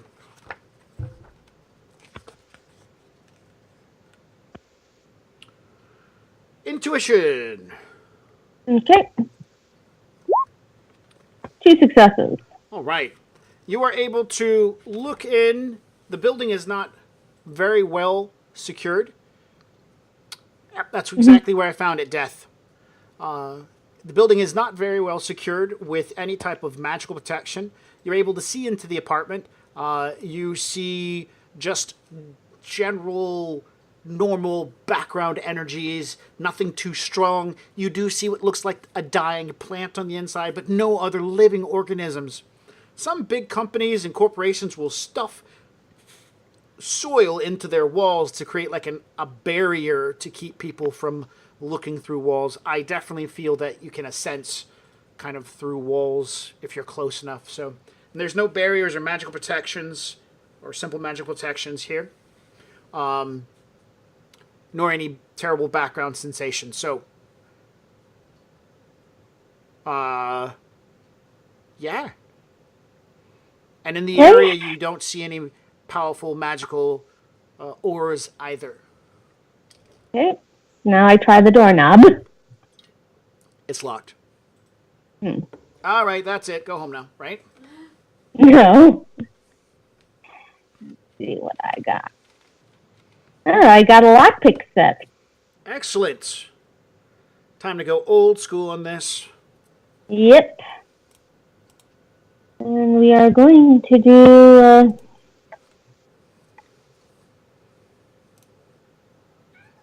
that would be... got a lockpick. Can I use sneaking, or do I have to... For what, lockpicking? Yeah, because I think there's actually a larceny skill or whatever, which I don't actually have, even though I've got a lockpick set. Let's check for that larceny skill. I think it's a mechanical-based skill. Mm-hmm. Technical skills. Maybe it's there. Yeah, it's locksmithing. It falls under agility. Do you not have it?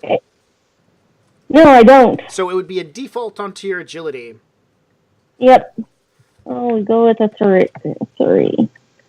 And I'm assuming you need the lockpicking skills to even attempt this.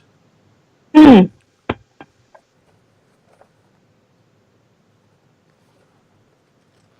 Let's see.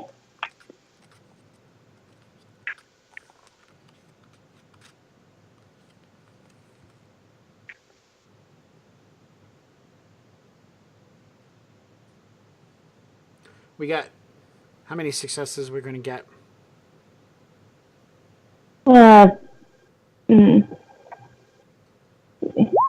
Two.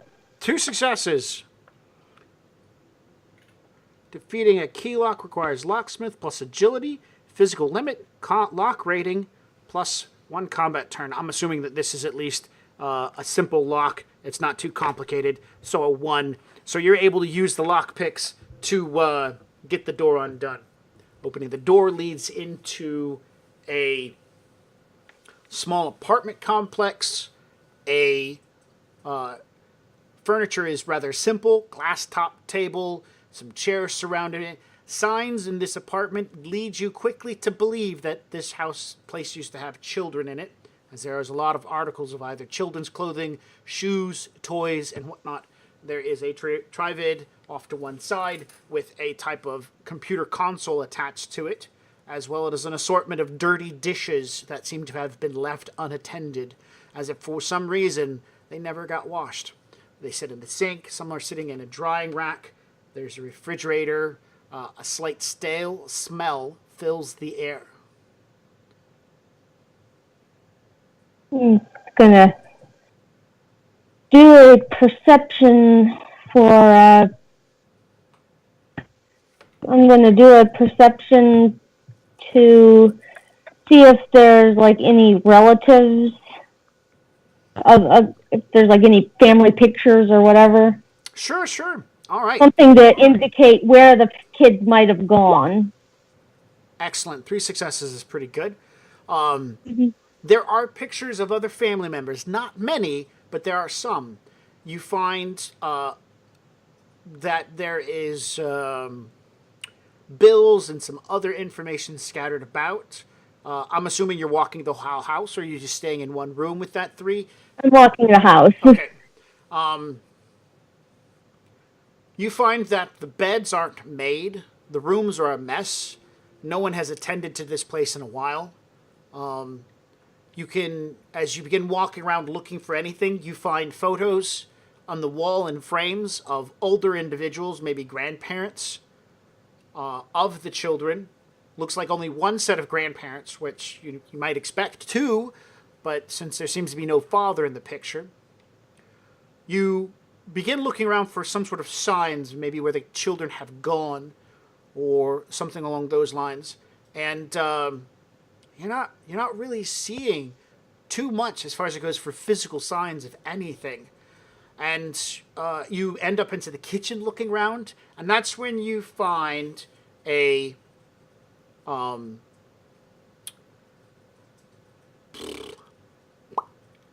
to remember what they're called. We're just going to call them what they are in our world.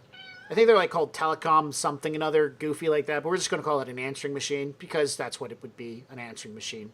You see an answer machine in the kitchen with the phone, and the light is flashing.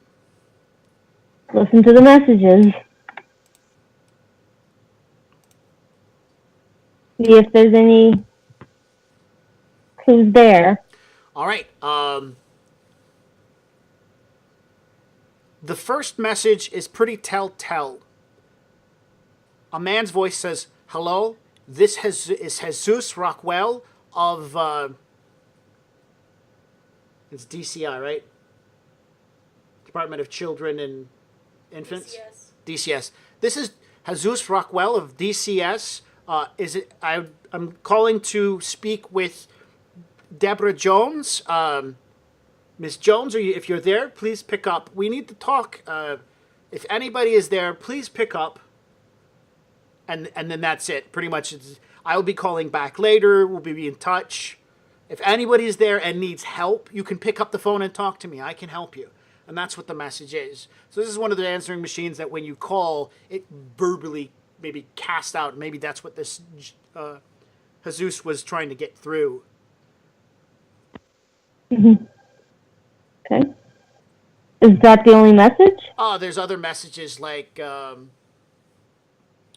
thanks so much for subscribing to... that's the only significant message. Farrowbits, you have just gained 20 coins for your recent use of this application. Thanks so much for, and it just goes on to advertisements from there.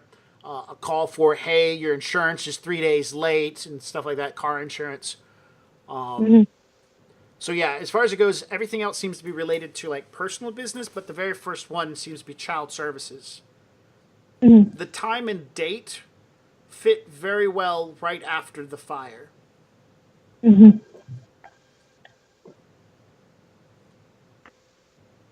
also going to go back to the children's room and see, in a sense, to see if there's anything that has resonance of them. Yes, very happy rooms. There are 2 children, 2 rooms. The first thing you're going to notice, I should have mentioned this earlier with your perception of 3. These kids, by the pictures, look to be about elementary or middle school age. And when you first walk through the rooms, you notice there are no school backpacks. And schools still use backpacks. It's the best way to carry stuff around. So you definitely didn't notice any backpacks. As you come back and you sense the first child's room, happiness. It's fun here. It's wonderful. There's a lot of energy bestowed into the toys. Children have that ability to do that kind of thing, is to just bestow energy into toys just by them playing with it, being happy. The beds have a tendency to be very happy places. And so you get that. When you look at the second child's room, when you sense there's a lot of happiness in the room, and there's also a spirit. Look at the spirit. Sitting on the far side of the room, there is an air spirit. He's young in appearance. He might be a very weak spirit, and he seems sad. And when you come in, he looks back up to you. He still has a very sad image on his face, and then he realizes you're looking at him, and he stops, and he begins looking around, and he floats quickly under the bed. I get down on my knees, look like out of my eyes sideways, so I'm not staring directly at him, and say, "Hello, little one."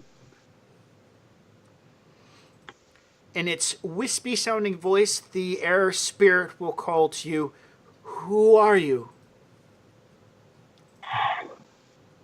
No one who means you or your friend harm.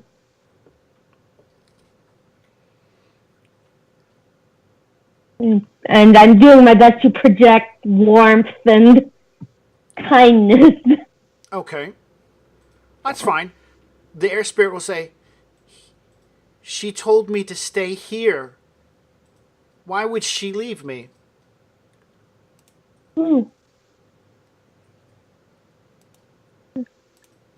Just very very gently.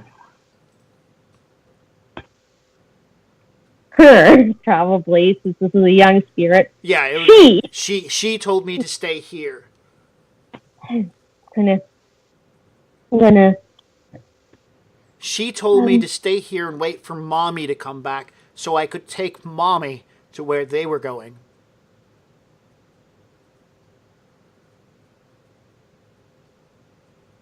But Mommy hasn't showed up. I'm afraid, little one, that Mommy is gone. But I have been charged by, and I use the common name of the spirit that appeared to me. I'm sure I know the common name. Probably don't know its true name, but Yeah, another air spirit spoke to you. yeah, another air spirit told me that I must look after your friend and her brother. We'll say it's a brother. Yeah. Brother. You know where they went. The spirit will... Well, of course, spirits knows where she's at. The spirits always know where their masters are at. Yeah. Okay. Can you take me to where she went? The spirit seems confused and tells you, but I was told to wait for Mommy to come back. I can't do what you want me to do because I've been told by my girl to wait here. By her. Yeah. Yeah, just by her to. I'm gonna nod because I'm the. Alan likes spirits better than he likes most people. Yeah. And do you mind if I take one of her toys so I can find her? The spirit will nod and point to the come out from under the bed and point to a teddy bear on the bed, which you would have seen too because when you ascended to the room, you saw that the bear has the strongest, happiest background to it. Thank you, little one. And I put on. I probably have silk gloves on anyway because breaking and entering. Right. And I just you carefully remember doing stuff like that, like wearing masks or gloves. Yeah. Like carefully pick up the bear. Like touch and gently wrap it in like a silk scarf. Right. And put it in my messenger bag. Okay. And then say, I will try and bring her and this back. The spirit will nod in acknowledgement, but it's also going to make a sense motive on you, or it's going to judge your intent, because you told it Mommy's not coming back, and so we're going to say that it's taken a moment or two for it to click in its little head. Yeah, well, the spirits don't think the same way. It failed, yeah. So it's going to stick to its given task to wait here for Mommy to come back so that it can go get her. Mm-hmm. All right. So you got the bear. And I go to the younger boy's room and pick up something like a toy truck. He seems a bit older, so you do find a toy truck, but sensing the room, there doesn't seem to be anything really strongly associated with him. Maybe a controller that you a video game controller that has a lot of his presence on it. Yeah, wrap that in another silk scarf and put it in the messenger bag. Okie dokie. And then go check outside to make sure no one's, like, check through the people to make sure no one's in the hallway.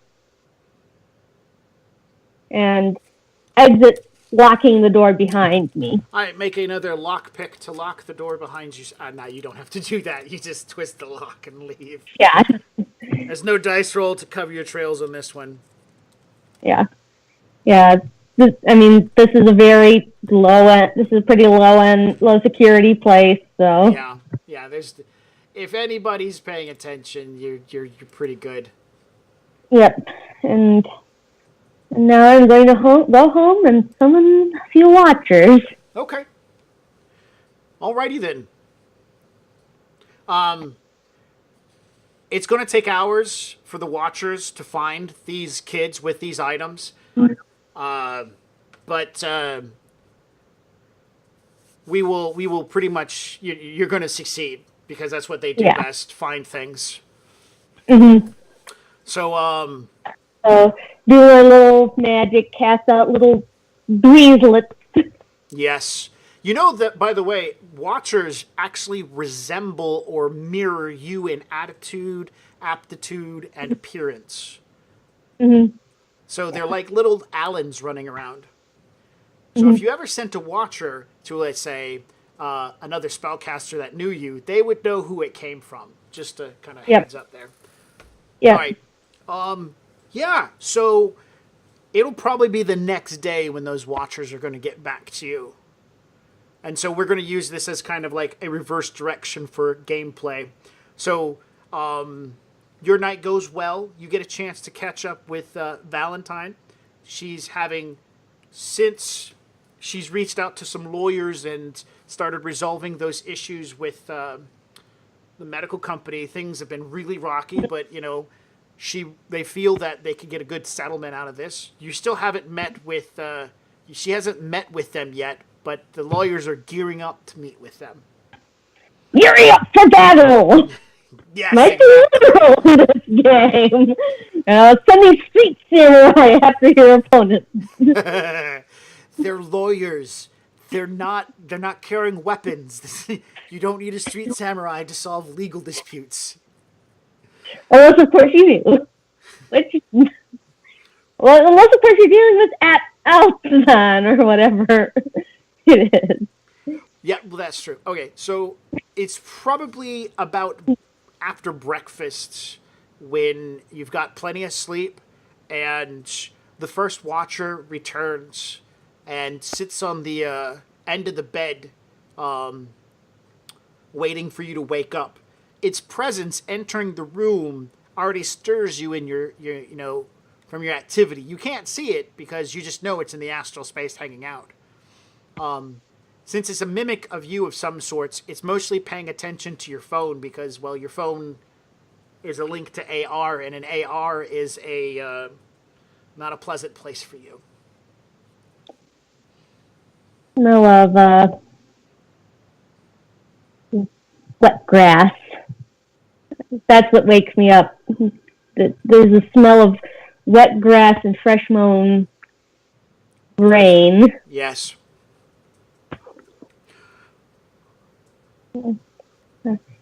I do. I look up this report. The watcher will give a nod to you and point in the direction of which maybe you need to fly. You can astrally project there, but he's definitely pointing in this direction and saying, I found both of them. Take me. All right. So you will astral project and fly with your watcher. It takes instantaneous. It's instantaneous. Whoosh, you're zip, zap, you're there. You're hovering around a very robust looking building, about 5 stories high. It's in a more secluded part of Renton. It's a little bit farther out from the heart of Seattle. The building is decent. The first thing you notice as you're hovering around it, there's a playground out back and children playing in it. You get an idea at first, from what you can tell from the astral space, this is an orphanage, or at least a home for children. do I notice, like, I know I'm in astral space, but do I notice any physical landmarks I could use? Or The a name. name of the orphanage? Yeah, there'll be a name for the orphanage. Let's see if we can make up one real quick. The Warrington Home for Children.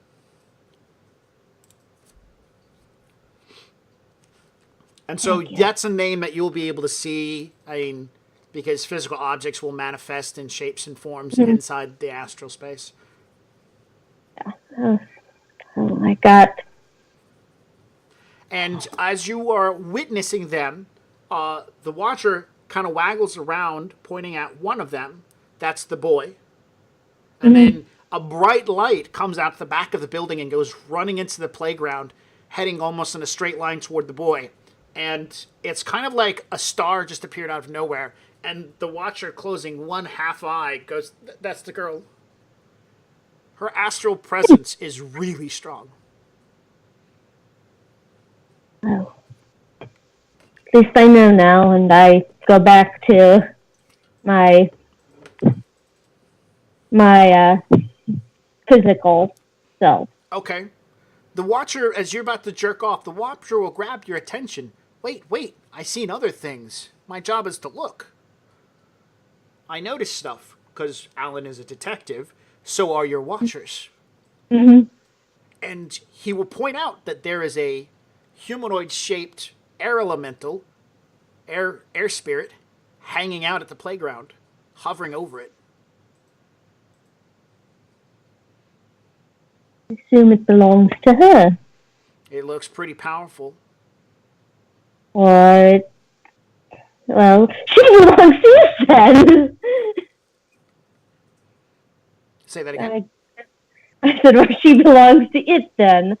That's true. I drift over and I drift closer and give it a slight bow. All right. The air elemental will begin making the background count change. You can see it begins extending like a bit of clout and discomfort throughout this area of the astral space as you've got its attention. I hold my astral hands up like in universal signal of I'm unarmed. I mean you no harm. Okay. The spirit doesn't back down, so it doesn't become less aggressive in action, nor does it increase its aggressive appearance. It's become like a storm cloud at this point. I mean the children no harm. There's one who is looking for them to ease their lives.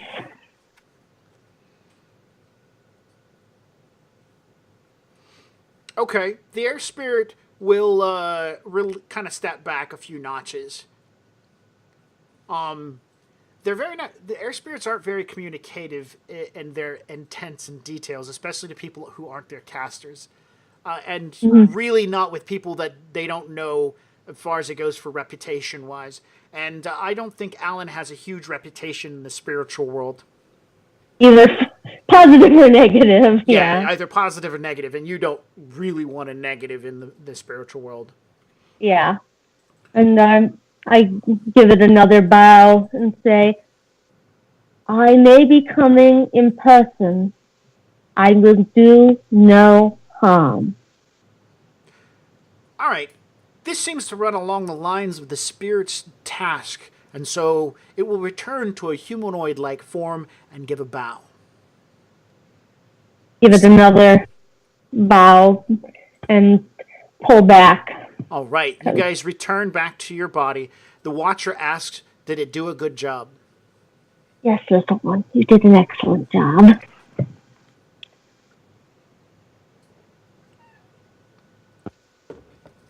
All right. So now it's time to reach... so you found the kids. Mm-hmm. So now I call Odysseus and tell him where they are. All right. Ring, ring. Banana bone. Alan, how's it going? I found them. Already? Yes. Yes. Oh wait, yeah, of course. Who do you think you're dealing with? Amateurs. Yeah, I'll tell them where they are. I can't remember the name. Warrington's Home for Children. The Warrington Home for Children. Oh, what is that? Some kind of orphanage? Yes. Oh man. All right. Oh jeez. Oh man. I gotta figure out. What am I gonna do? Oh yeah. Sorry, Alan. Is it going to? Can I do like a straight intuition or logic roll to try and figure out what a good thing, what a useful thing to do would be? Nah. Because he has. No, this Nah. has to be the players coming up with stuff. I mean, no Yeah. dice is going to save you from this Yeah. one. Oh, what a moral dilemma. Yeah. I mean, gosh, are there like maybe is there like a boarding school, or boarding school's a thing where you can send kids and like they can still be together and get an education and be happy and become something? Aww. Or do I have to like be in a corp to do that? Maybe if you want good opinion and advice on how to take care and rear children, you should ask somebody who has child rearing experience or is a professional therapist of some type. I mean, you do have contacts, right? Yeah. Yeah, definitely. I don't know anybody that's reared children though. Yes, you do. Remember the kid we rescued at one point? Oh, okay. Well, Darling! yeah. Sorry, I didn't know that that counted as rearing them. It does. Rearing them Well, remember into Shadowrunning. Sonny took him. Yeah, and like held him for a short period of time before she didn't anymore. Yeah. She never told me what happened though. She knows more about babies than anybody else. All right, well, yeah, maybe I'll give it. Babies. Yeah, I guess I'll have to get some professional advice. She's an adult. Now, this solves what happened to the children, but there's no knowledge of insurance or what might have come of the dog. Does that mean Alan's still on the job? Tick tick. The dog's easy. I just go to the other apartment, see if there's an animal. Yeah, Animal. it died. Oh shit! Because she didn't have any friends. No family. Man. The dog died, starving. Good job. Well, at least now I only have to worry about the kids. This is your fault. It is.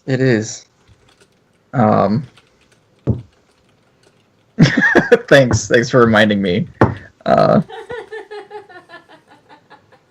What has this taught you? Wear a mask when I break and enter. Uh-huh.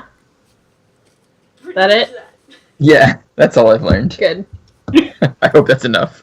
It's probably not, but So, right, well- yeah, as far as the insurance go, though, you can just probably give John the address and let him do some B&E.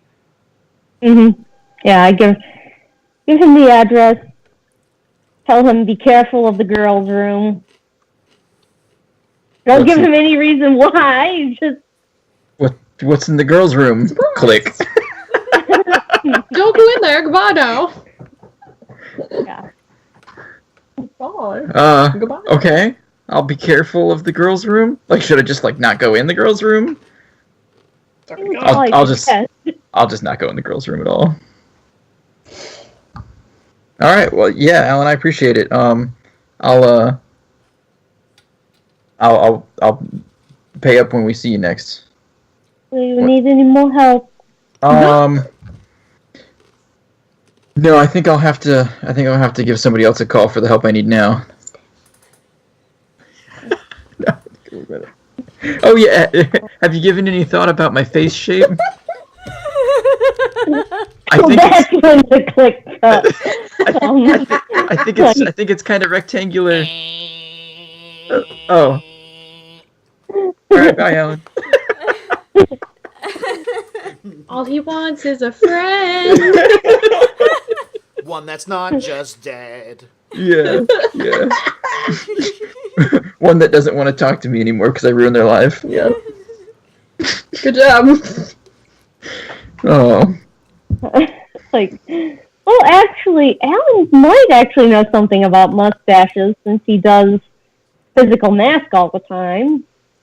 Yeah, but I think letting him stew a little bit is more fun.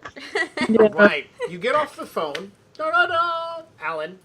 And the wind in your apartment picks up. A manifestation of a man appears. He seems similar to the last one. He's got a very Greco-Roman appearance, a light-looking shirt on, and a pair of baggy khakis. He's definitely a spirit who's decided to take on a very human appearance. He smiles. Thanks so much. I really appreciate it. The guy who's going to take care of them, is he good? Thanks. Define good. Yeah. Good enough for all intents and purposes. I trust him. Good. And make sure I'm not getting this wrong. Flame is your mentor spirit, right? Yeah, the Firebringer. Firebringer. Yeah. Good. Fire told us that you would be good to kind of help us out with this one. Appreciate everything. If you need us, I will be certain to notify. we'll put in a good word for you on the other side. The man with the curly hair smiles. Your room whips up with some air, and he's going, That was interesting. It's a good. We're back now for you. We're back at the phone. done. Nemesis. Hammer time. And I'll go ahead and say that it's got both names, and you can write these down. Mark the Riot. The Mark? Riot. All right. And the other Okay. one is John Feliz. You've got their names, and then from there you can definitely get some other contact information. And we're going to go transcend over to John in a reverse order. What was the second one? John Feliz. Okay, John. Feliz Navidad. Yes.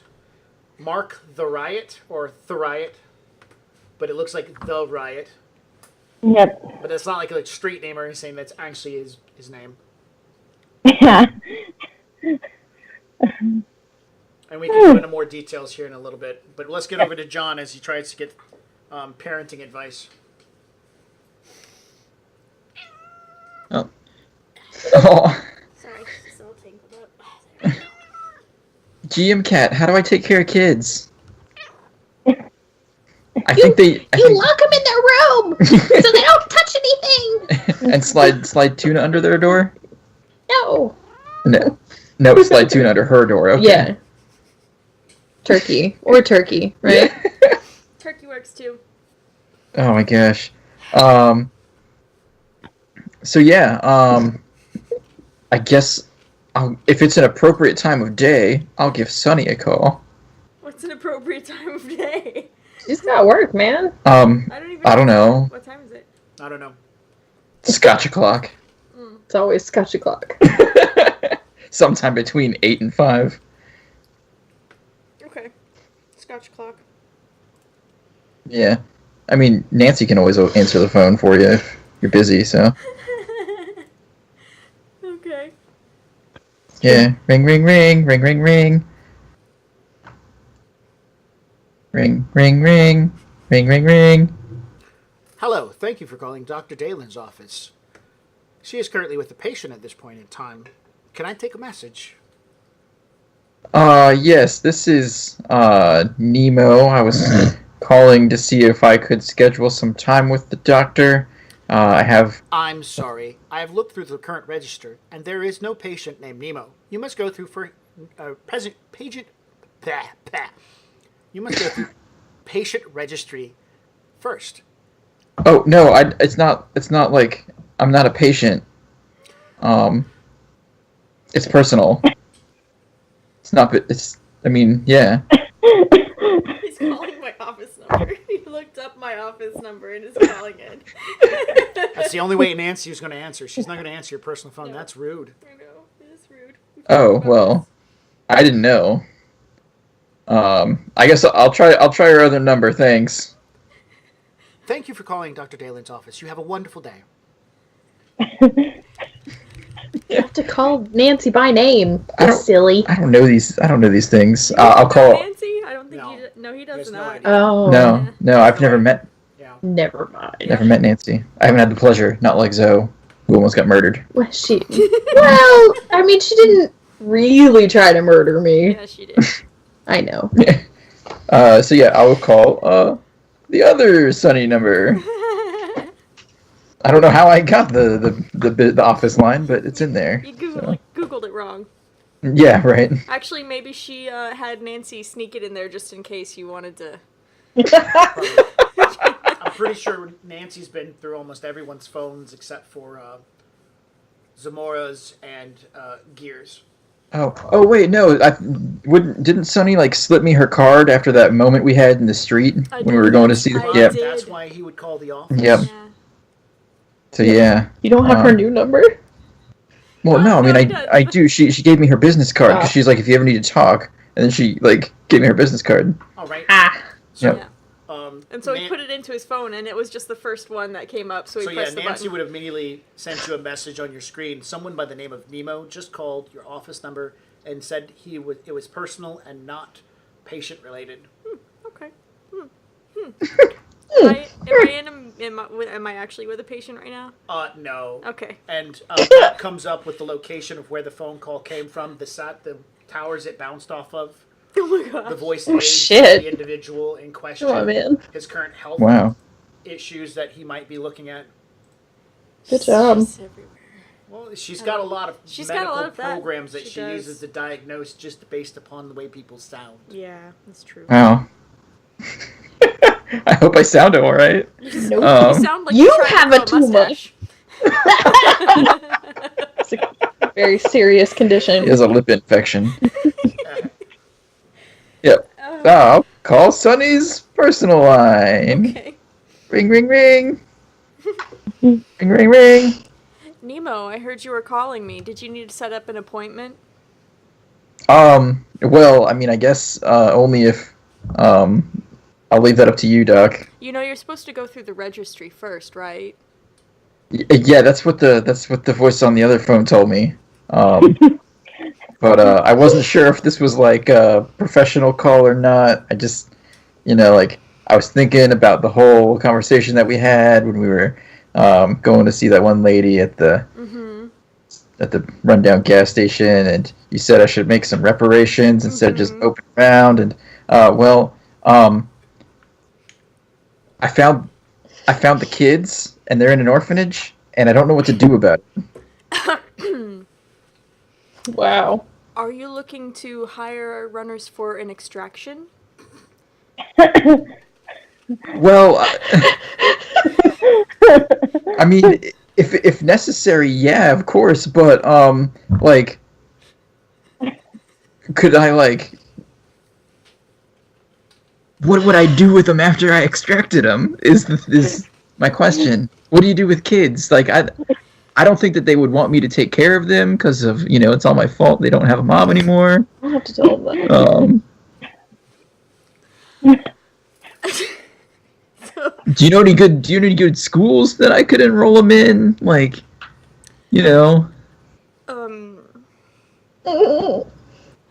good schools that can be paid for on a runner's salary.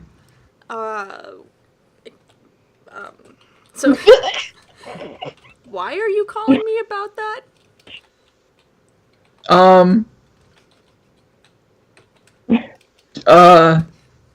Because you're a professional and you know things. Ah, You're the adult.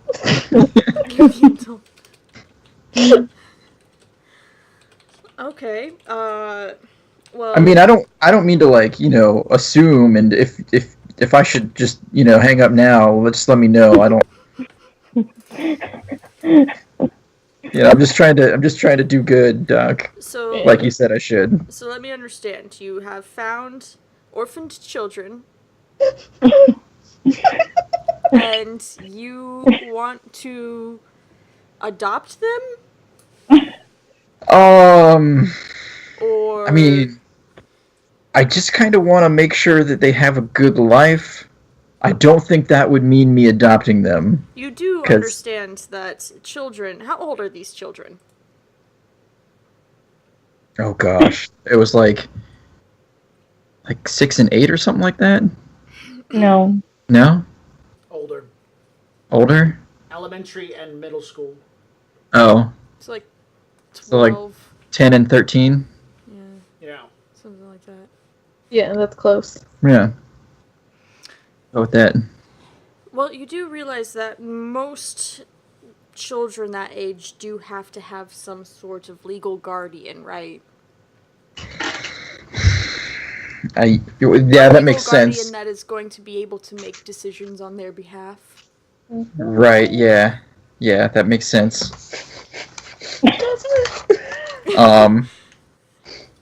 Do you know anyone who's willing to adopt 2 children? I'm gonna be honest with you. I don't know very many people that would be willing to answer the phone when I call. So. Oh, so here's my understanding. You want me to find someone willing to adopt 2 orphaned children and then give them a good life. No. I just need some advice on like what my options are. Is that my option? Adopt them? Because they might be better off in the orphanage if I'm their option. Well, of course that's not a good option. Your line of work is the exact opposite of a conducive environment for raising children.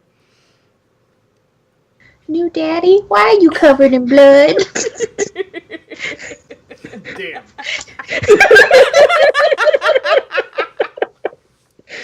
Oh my It's God. just red paint. It's It's just red paint. Why does it smell weird?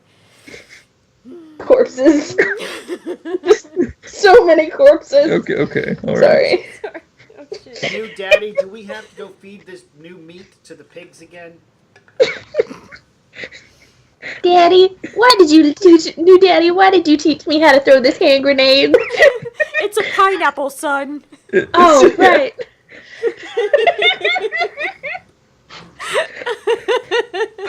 This is so messed up. Okay, alright. Yeah. Okay, I'm back. Everything's good. So where were we? Is it? You were about to give some really awesome advice to me about options for these kids without charging me for it. You're funny. That's cute.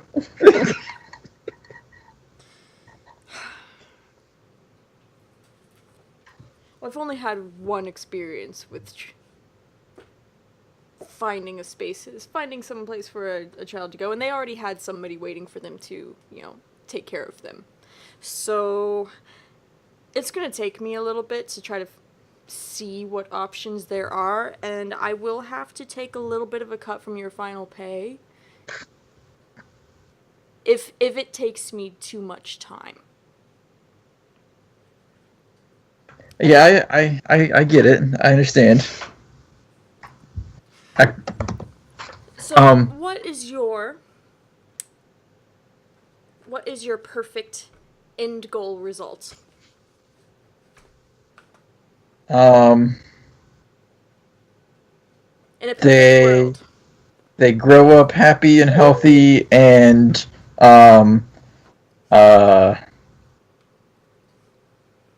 yeah, I guess that's enough. Okay. And they don't get eaten by ghouls in the sewers. Oh my god. Jesus. Well, I suppose that's a very lofty goal indeed. Okay. Well, then I guess I don't really have to work too hard. I mean, if they could have, If if you have details, that would be helpful. oh god, yeah. Imagine you as a child. What would you want for yourself? And go from there. Oh man, thinking back on what I would have wanted when I was a kid myself. Some loving physical attention instead Yes, of. yes, some loving physical attention. No, just some big guns and maybe a tank. No, that's what I was given. Um, yeah, a full house No of way. loving family. You were always a killer. From With a petting when zoo. you were a little kid going, your first word was kill, kill, kill. This is the Shadowrun version of Different Strokes. Yeah. I just want him to have I don't want him to have to, Do like- what you do. do what I do. I don't want him to grow up and become what I am. Good role models. Good role models is what they need. And, I don't know, Doc. I don't know what a good family is. You're so troubled. Yes.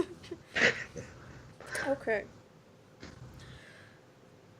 Well, then I guess I'm gonna start somewhere, and I'll see where it takes me, and then when I feel like I have something that's worth my time and yours, I will call you back. I appreciate it. Sorry, I'm not more of a help. You realize I'm only doing this because you murdered someone's mother, right? Well, I mean, it wasn't This is the situation that you've put me in. It wasn't This is murder. the situation that you've put yourself in. Yeah. I just wanted to remind you of that. Doc, if I was paying for your advice, would you sugarcoat it a little bit? No. Do you not know her? It'd be like, honey, that is sugarcoating it. Woo! Honey. Is that better? No. Thanks, Doc. I look forward to your call. Gotta cry now. He's already crying. Oh, good. He's crying silently. Then my job is done. What she does for a living. Damn. I mean, she made... she's like the epitome of tough, possibly abusive love. I'm only doing this because you murdered a woman. Exactly. I didn't murder her. It was an accident. That was sugar-coated, honey.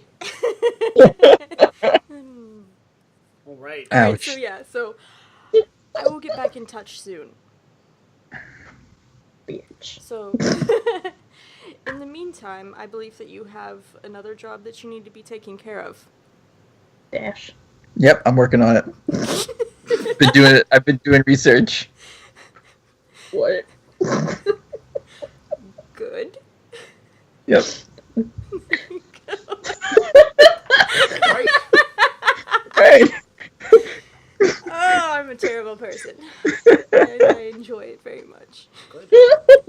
Yep. Right. So, with the end of this phone conversation, John, is there anything else Nemo wishes to do before we slide back over to Zamora? I'm gonna actually text an actual expert. Of course. Yeah. Oh, then we will do this. Oh yeah, I mean, because I'm just gonna cry for a little while. I make poor Fira decisions. will look to you, and she will tell you, in her own special way, that she wants a good role model. Aww. Oh fuck. I want you to have a good role model too, Fira. Because she doesn't understand why the heck those kids need one and why you wouldn't work. She thinks you would be a great role model for some other kids. She would have friends to play with. Oh man. Did she just say she wanted a brother and sister? I think so, yeah. Yeah. All Yep. right. Time All right. time for you to settle down and go to bed. So, oh shit. Yeah, I think I'm gonna. like I get off the phone and like, oh my good lord, 2 kids, without a parent. He's trying to figure it out, and I make him feel like shit because at least that way he knows how far he's fallen. And but then, so I obviously have a job to do now. I'm not sure how much it's going to cost him. However, It will cost you. it will cost him. Yeah. Nancy will, as you're taking a moment of pause, do you want me to start building a profile of local individuals looking to adopt? Yes, specifically siblings. I will begin on that immediately. Thank you. So folder appears on the desktop and stuff starts appearing on it as Nancy begins duplicating herself and sending icons of herself across the matrix to look for people who would make good role models. Yeah, plus she's going on the social media and talk to Rupert. Rupert and whoever else she has Exactly. She's got wraps around her little 4 social engagements at this point in time. digital finger. All right. So she's busy. Okay, I'm gonna take out my special phone Okay. and I'm gonna text Trollface. Okay. Yeah. I'm just- If text messages could generate a sound when somebody accidentally drops them in surprise of seeing a text message, that's what you would see in response. But you don't because you're not there, and he does drop it in shock of, oh crap, she texted me, which immediately comes back with, within a minute, hey, what's up? So she's gonna say, it's like, I have a problem that I think you're uniquely equipped to solve. All right, And it's phone. not what you think. Okay, you had that last part on there. All right, so, nothing. The phone rings. I You let it know on ring for like Yeah, a couple you know on times the because other I'm line, like, on the other side, Okay. there's he's watching it, waiting for you to pick up. There's that tension after you last talked, and you can only assume how desperate he is to talk to you and try to patching something. something. try to something. Be stupid. Okay. You can only imagine that he's coaching himself right now on the other side. And she's like, I can't believe I did this. Okay. And then she'll answer the phone. Hello. Hey, Sonny. Hey, Terrence. So what's going on? I have a couple of kids that need a good role model. There's dead air for seconds. The fuck? Yeah, Wait, this isn't another kid's job. kind of. Oh man. It's not too intense. So it's not like some sort of teenage punk kid with supernatural abilities and an incredibly excelled mind that allows him to pick locks, hack computers, and escape easily, while all the time giving me a panic attack at the millions of dollars that are rolling out my door every time he breaks free, right? Right. It's not like that's that. kind of good. I like that. Yeah, no, it's 2 kids whose mom was murdered that need a new that I need help finding a home for. Did you do the deed? No, I didn't, but I know who did. Okay, so you got someone that you know who's Who made a mistake and now he's trying to make Oh, amends. man. Yes. was he the one that pulled the trigger? No. Is this like some sort Well, of security corps I person? would say that he did not pull the trigger. He just didn't wear a mask. What do you? I want to ask more questions, but we should I- probably. you- Unless you feel like telling me. Is this one of those moments when you want to tell me, or do we just need to move forward? Maybe it's a story for another time. I would really like the opportunity to have a sit-down cup of coffee with you. Well, you would have to leave your fortress of solitude. Oh, let's not bring that up. I'm just saying, I'm right here. You know exactly where to find me. You just have to, open the door and leave I and know, step out of the and house. that's the problem is leaving. I'm sorry. You called me for help. making this more than it's about us and not about what you. So he's got 2 kids. He's orphaned, and does he currently have them in? I mean, is he watching them? Is this like some sort of drug head that's got 2 kids that? I mean, I will totally go there and take them away from a drug head. No, they are currently in a group home. Oh, that's good. Yeah. Which one? Do you know? No. Oh. I'll find out. And I'll send a text over to, Nemo. Be like, where are these kids at? So, I mean, if they're in a home, it depends on the home. Some homes in the area are pretty good. I'm not going to say I have a lot of experience, but I know I have some people who've said some good names and bad names as far as it goes for locally wise. Okay. Your phone texts back the word Warrington. Looks like they're at Warrington. That's not that bad. That's not that Okay. bad. It's pretty good. So we don't need to Yeah, we're move not them. talking like a extraction job on children. Good. I mean, there is no security. I mean, all you do is you drive up in a van that says free candy, and they just pile in. I don't really think that's appropriate. That was a joke. I'm trying to lighten the mood, you know. Last time I talked to you, I was a bit of an asshole. You so- were a bit of an asshole. Well, can we move past that and get You back? were the one who brought it up. Oh, shit. I'm sorry. No, I'm sorry. So, yeah, there's a lot of halfway homes, and there's a good possibility of some people looking to maybe adopt. You got to just do a little bit of legwork. I mean, are these kids high-profile targets? I doubt it. All right. Well, you know, if any of them are like, you know, innately magical or maybe technomancers and some bullshit like that, because, you know, that's all fake shit anyways. If they got some sort of supernatural ability, then, you know, they're going to be targeted by corpse. And the first thing you're going to want to do, if you don't want them to fall in the hands of corpse, you're going to want to try to find a family they can get involved with. One that you personally know and that you can watch over. I got a couple of people I know right off the bat. You remember Edgy? Yeah. All right, so Edgy's cousin, she is up in Everett, got a really great house. She's really great with kids, and she knows people. And I could reach out to her and see what she knows and who people she knows. So if you have a problem and you're worried that corpse are going to pick these people up, I can bury these kids and they will disappear for years. No one will ever know they exist. I don't know, but let's just operate under the assumption that they might be. All right, then we want to get them under the radar as quickly as possible.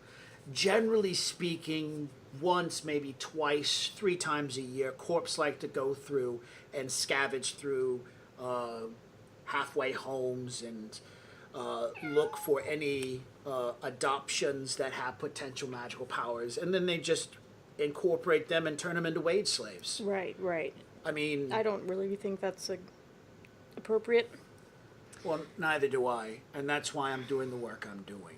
Okay. So, I mean, So how can I get in touch with? Edgy's cousin? Yes. Drusilla? I can text you her number and information. Thank you. Hey, speaking of which, if you want, Giuseppe is,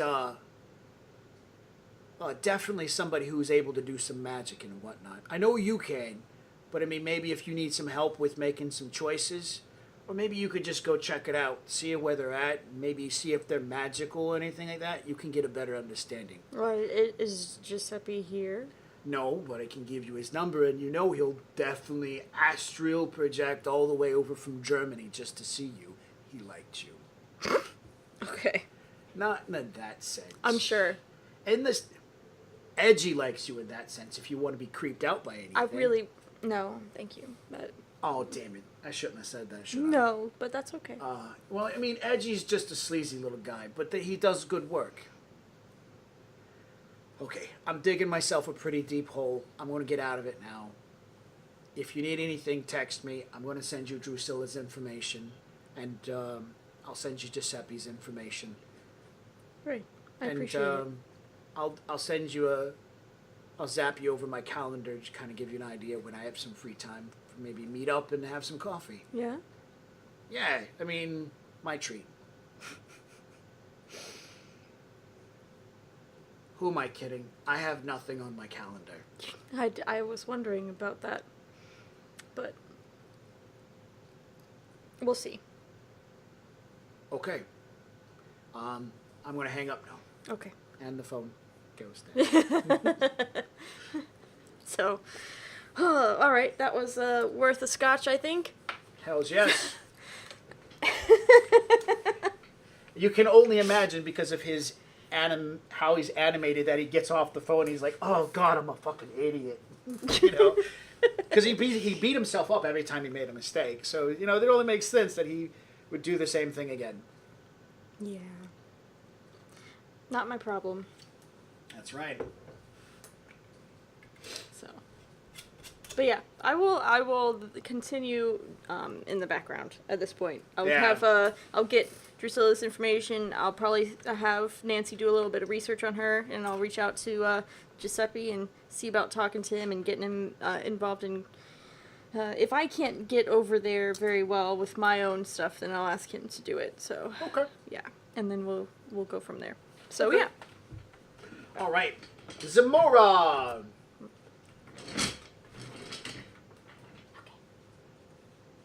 Zamora. It's me! Hello! For some reason, in the midst of everything, you feel nauseous, like oils come up in your throat, like there's some sort of mushy love story going on in the background. And somehow Yeah, it was really gross. It was really gross, and you're somehow not really involved in it, but you felt like you were involved. Yeah, maybe it was like a ripple of something that was on TV. I don't know.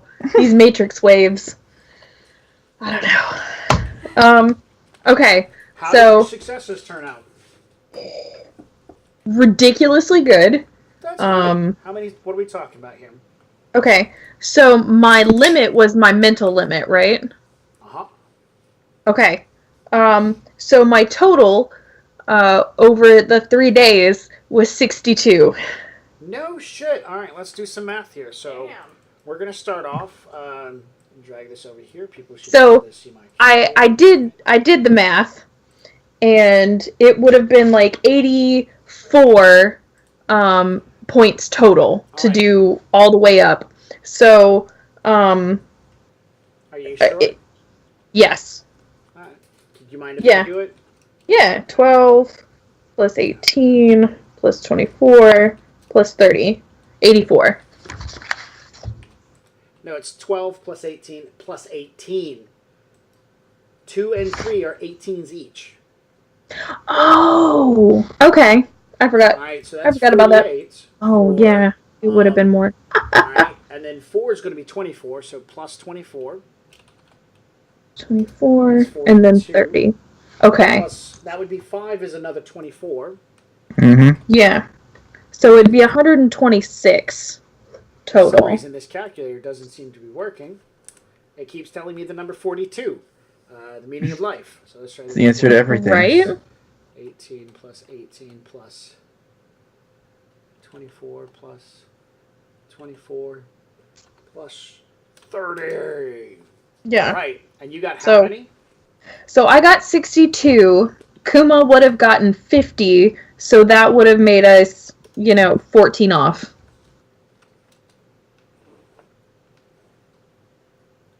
Which would still put you at a 5 after 3 days.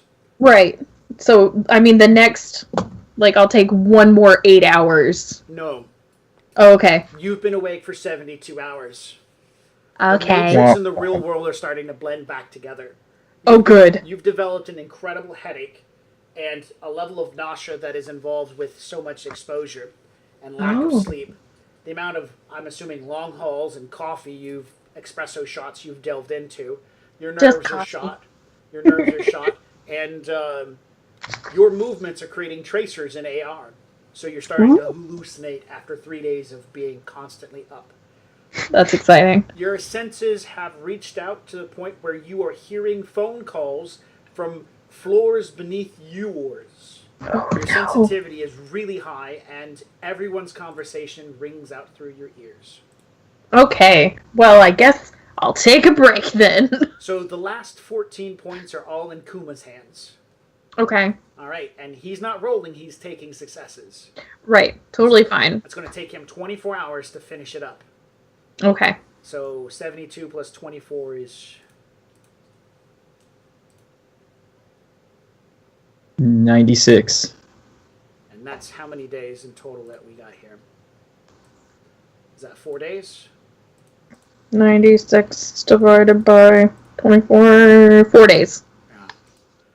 So you crash. Yeah. Hours pass. You dream of Sitting Eagle. You dream of the eagle, the black eagle on top of the hill.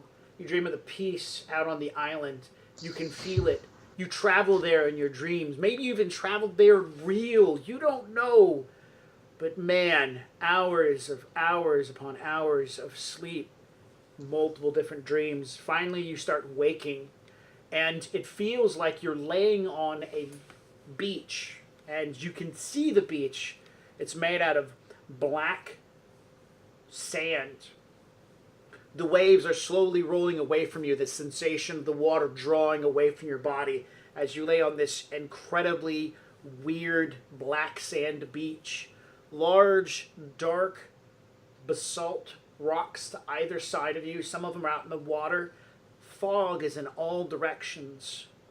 You can see that every surface, the sand, the water, the rocks, all seem to have some sort of inlay of matrix-like iconographic materials in them.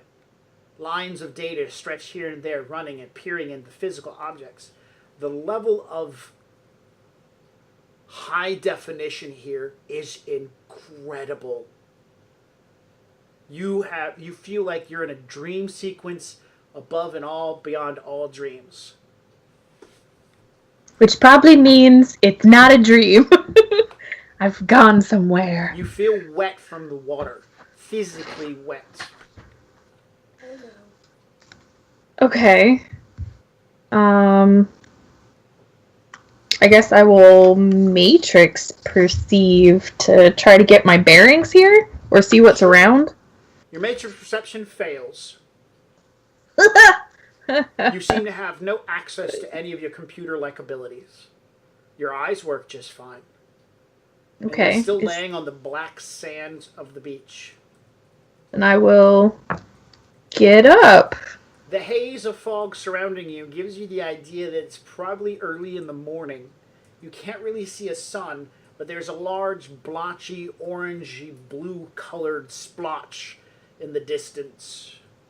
Standing up, the ground has an incredible texture to it. You can feel the gravel underneath your feet. The water comes back in and washes over you. You are wearing the same medical gowns you were when you were in the hospital. There's blood on them.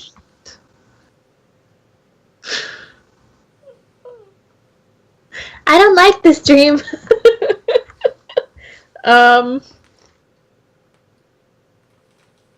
Okay, so I don't have anything else on me, just the medical gowns? Yes. Like, I don't... Okay. I guess I will try to wash the blood off as best I can, so I don't look, conspicuous. Sure. All right. You scrub at the red stains, the brownish red stains in your dress in the water with some of the local rocks, but nothing seems to be changing it. You notice your dress also has these iconic lines of where data trails or icons would have construction in them. It's almost like you're in an ultra high definition matrix environment. If you pull in the fabric of your dress hard enough, you can see that it starts to pull apart and code begins to appear. What does the code look like? The code that Is you've it- been writing as a technomancer. Okay. Then I want to try to manipulate the code into not a medical gown. All right. Computer plus logic.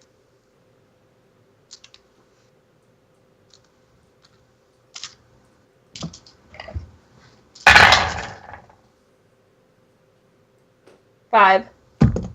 All right, it takes a little effort, and you begin altering or editing a file you cannot see that describes your clothing specifically.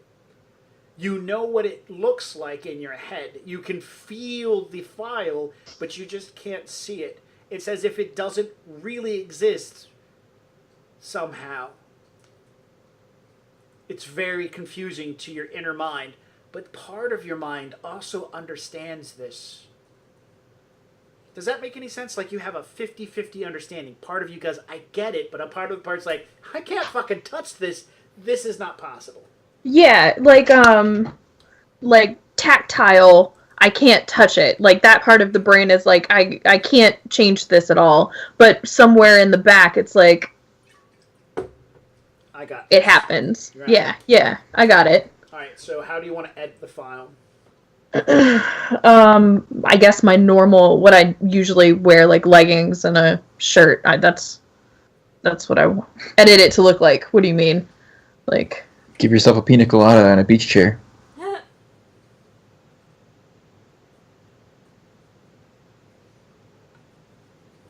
I mean, if it's just clothing, then I'll just edit that file to make me look like my normal self.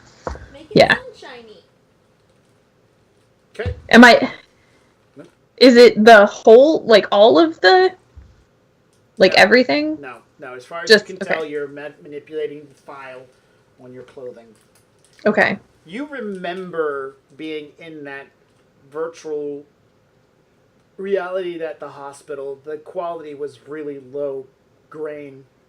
You know your own realities when you log into them from your deck or when you've been out surfing around. Nothing is this high quality.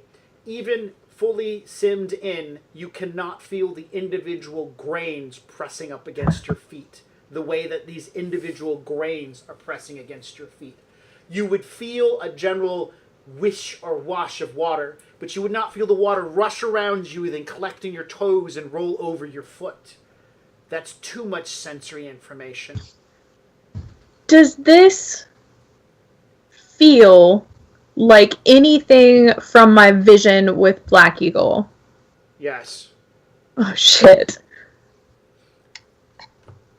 Okay. I'm gonna try to call for him. Maybe. Yeah. So I, I kind of like. I don't know. I wouldn't look in any general direction, but I would just kind of like look up towards the sky, kind of look out, and go, "Black Eagle, are you here? Are you anywhere?" Am I alone in the world and myself? I mean, so I would just say, "Black Eagle, are you there? Are you close? Can you hear me?" All right. You're not hearing any response. The fog begins getting thicker. The graveling feeling underneath your feet is starting to fade. It becomes less tactile and more just contextual as they become solid objects, as it seems a bit more Matrix-like. The water now just feels like a sensation on your feet. Your clothing begins turning more digital. You feel like you're drifting. After a moment or two, there's this like massive pull sensation, just like when you were with Black Eagle, as you zip from this incredible reality back into the awesome but very weak substance of the Matrix, as you're fully simmed in and asleep on your bed. You're aware that you're on your bed, and that whatever that shore was, wherever you were, you have no idea where it was at. You were like in another world. That's exciting. The fatigue has wore off, and your brain is getting back to normal functioning. And so, what would you like to try to do?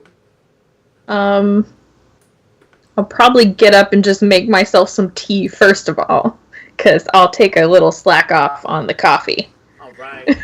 Kuma is pounding away at the last few lines of code. The level 6 is almost complete.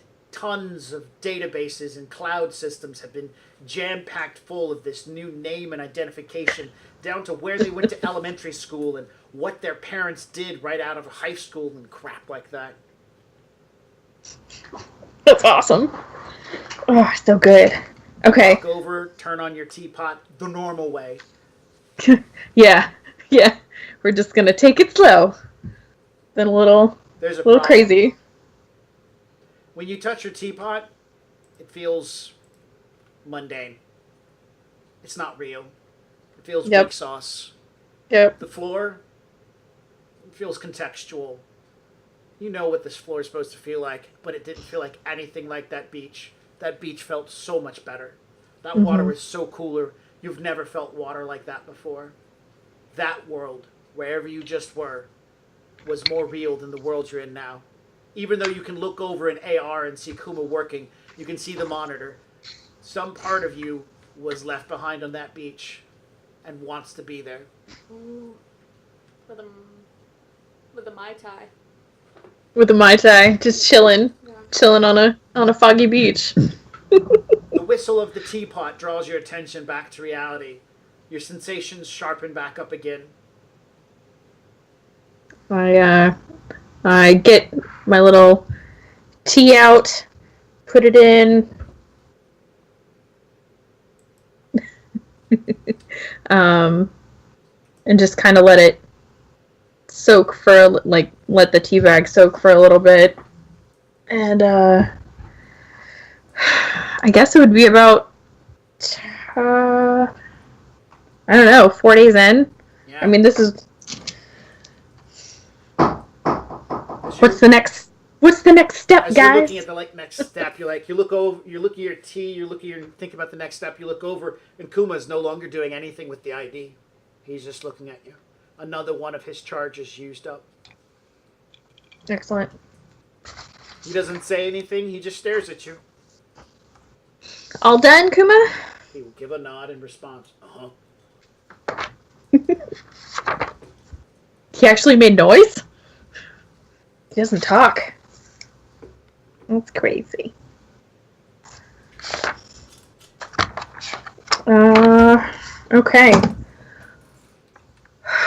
So, I probably need to... I probably need to get in touch with Nemo. It's only been 4 days. Can you grow a mustache in 4 days? Is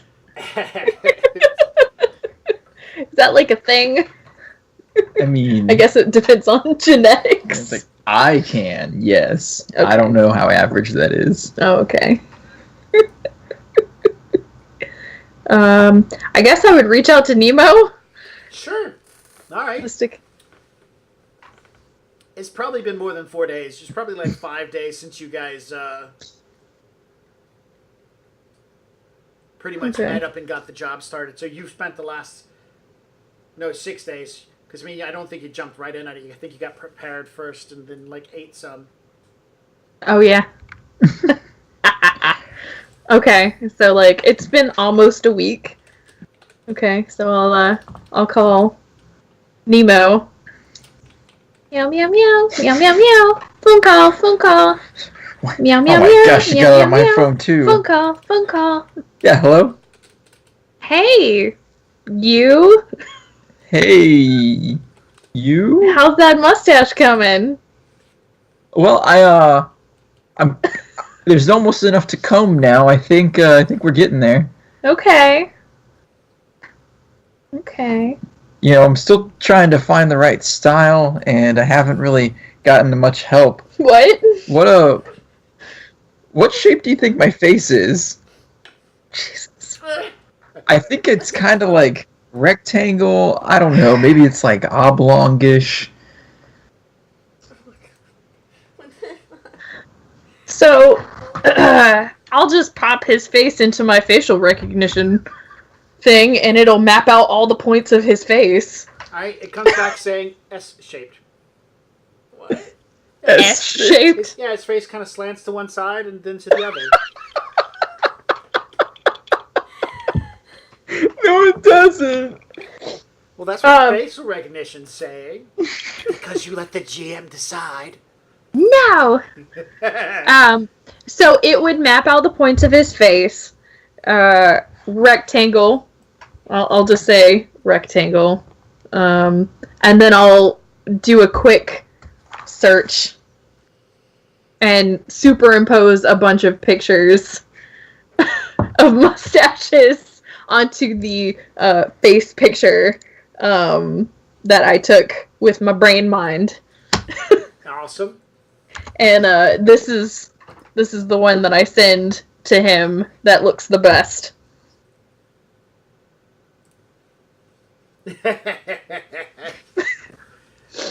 That's from Sundance, isn't it? Yeah, Yeah. So, it is. yeah. Because if people did not know, Nemo has chosen Robert Redford as his avatar. Yeah. So Robert Redford That works from out really good. from the Sundance Kid. Yeah. Yep. Got an old school look. Right? Very old school. Very mature. Still handsome. It's nice. Yeah. So I'll send that over to him and see what he says. What about that? Yeah, I might keep that look. Yeah, you should probably. Just saying. I've got enough mustache to pull that off. Excellent. What about the hair? Have you thought about dyeing it? I have and I'll walk to my bathroom and just kind of start digging around. It's I have all of the colors. I mean, I hadn't thought about it, but it'd probably be a good idea. You hear me rummaging through it sounds like a crate with a bunch of plastic containers in it. I have all the colors. All of it.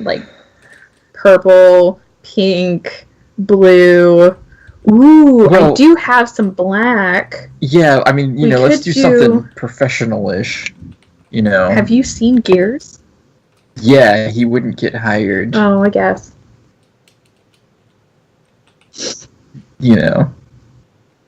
So, should I come over? Should I come by? We can style me up?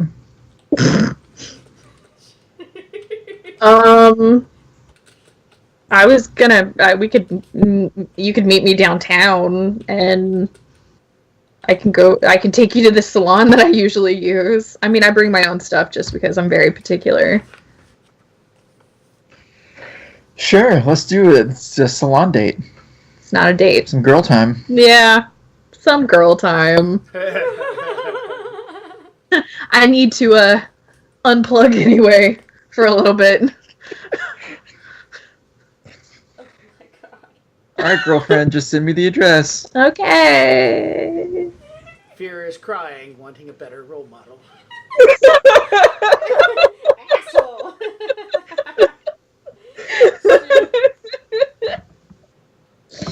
Okay, so I will send him the address of the place downtown that I go to every once in a while. Wait, do we need an appointment? No, the girl knows me. Okay. It's great. That's fine. I'm in there all the time. Have you not realized how many colors my hair has been? I mean, I didn't know how much work dreads took. How many times you had to go to the salon? Well, because for I have to dreads. take them. You have to get them all out, which I do that myself, and the coloring, and then you have to reinstall them afterwards, which sometimes I do myself too. But Okay, I'll meet you there. okay, Stop Hey. talking, stop talking, stop talking. he wanted to know. Yeah, apparently we are girlfriends now, so. He wanted to know, Yeah. so it's Oh fine. my god. But I don't have the dreads in anymore. Alright, because, part of them got shaved. Oh, yeah. So Right. you guys are going to have a chance to meet up, and you're going to give him the level 6 ID. Well, I still have to attach his new picture to it after he gets his hair done, and It's then not even an ID, it's a sin. Let's stop calling Yeah. it an ID. yeah, sorry, it's a sin. Yep. It's a Yeah, sin. It's a whole new you. Oh, knew you. Yeah. Just for you to just get a job. Yeah. Yay! Get a job already. Maybe I will be a good role model after I get a job. Maybe. Are you gonna bring Fira with you? Are you gonna show me Fira? Because we're girlfriends. No, I don't show anybody Fira. Fine. Fira shows herself. Take your spirit elemental to work day. Yeah. I mean, she follows me everywhere, doesn't she? She does. Yeah. Okay, so what do we have left to work on? We have about 30 more minutes in tonight's game session. What do we want to finish up here? I can submit, like, after we go do all the things, attach the picture, give him the rundown of the background. Yep. I can email it over to Jiffy or meet him. Yeah, Jiffy would love to meet you again. Maybe you could introduce Jiffy to Nemo. So, Oh, what's my new name? Speaking Oh. of, y'all decide this. I'm going to take a quick 5-minute rest. 5 Excellent. Well, maybe 2 minutes at most. 5 5 minutes. minutes sounds like a nice rest. Okay, what do you want your name to be? Um, Because all I have to do is Robert Redford. Robert Redford. that is what I want my name to be. But let's do. Maybe your mom was such a fan. Yeah. She loved them old color moving pictures on the TV. The 2D. The 2D. I don't know. Let's ask the audience. What should we name Nemo for his adventures in killing the evil bitch land? As part of his legwork, he needs a new name for his new identity so he can get a real job and then murder someone. Yep. Don't Yep. tell his employer. GM Cat, what do you think? She says, Turkey McTuna face. there you go. Whatever that How do you- means. Ow meow. How do you spell that though? EEOW. MAW. Nope. I guess it's Robert Redford. Richard Rockford. Oh, I mean, Rockford Files. Oh gosh, no. What was the name? We don't have one. We were asking the audience. Oh, right, audience. Let's see who we've got listed. There's Dust Knight. Who else is on here? Deathstrike, Eric Demage, and God King Jet Boom. The Gears 1 and Zamora, you guys don't... no. We don't count. Count. Because you That's guys are players. Fine. Hey yo. What should be his fake Sin's new Let's- name? We could do Charles Redford because that's Ooh. Robert Redford's actual name. Charles Redford. Charles Redford. Yeah, unless anybody else comes up with something, Charles Yep. Redford. Only you can pick a better name. Alfred Redford. Alfred. Alfred. That's too traditional. It's too British. Chuck Mahoney. Redford. I like that. Chuck is my nickname for when I do roundhouse kicks. I like it.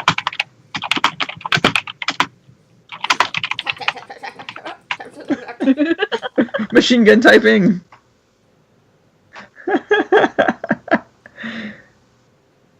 I don't know. I think it's Charles Redford.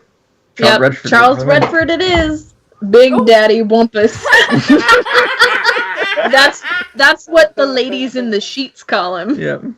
Big Daddy Wumpus. Charles Redford on the streets. Big Daddy Wampus in the sheets. I like it. Oh my god. Write that shit down. Like, for real, write that down. Because you totally want to use that on, Oh yeah, that's gonna be my go-to line. Yep. oh, fake sin, Donald what? Wait, what? Dixon. Donald. Duke. Donald Duck. It's Donald Duck, yeah. Donald Duck Q. I like it.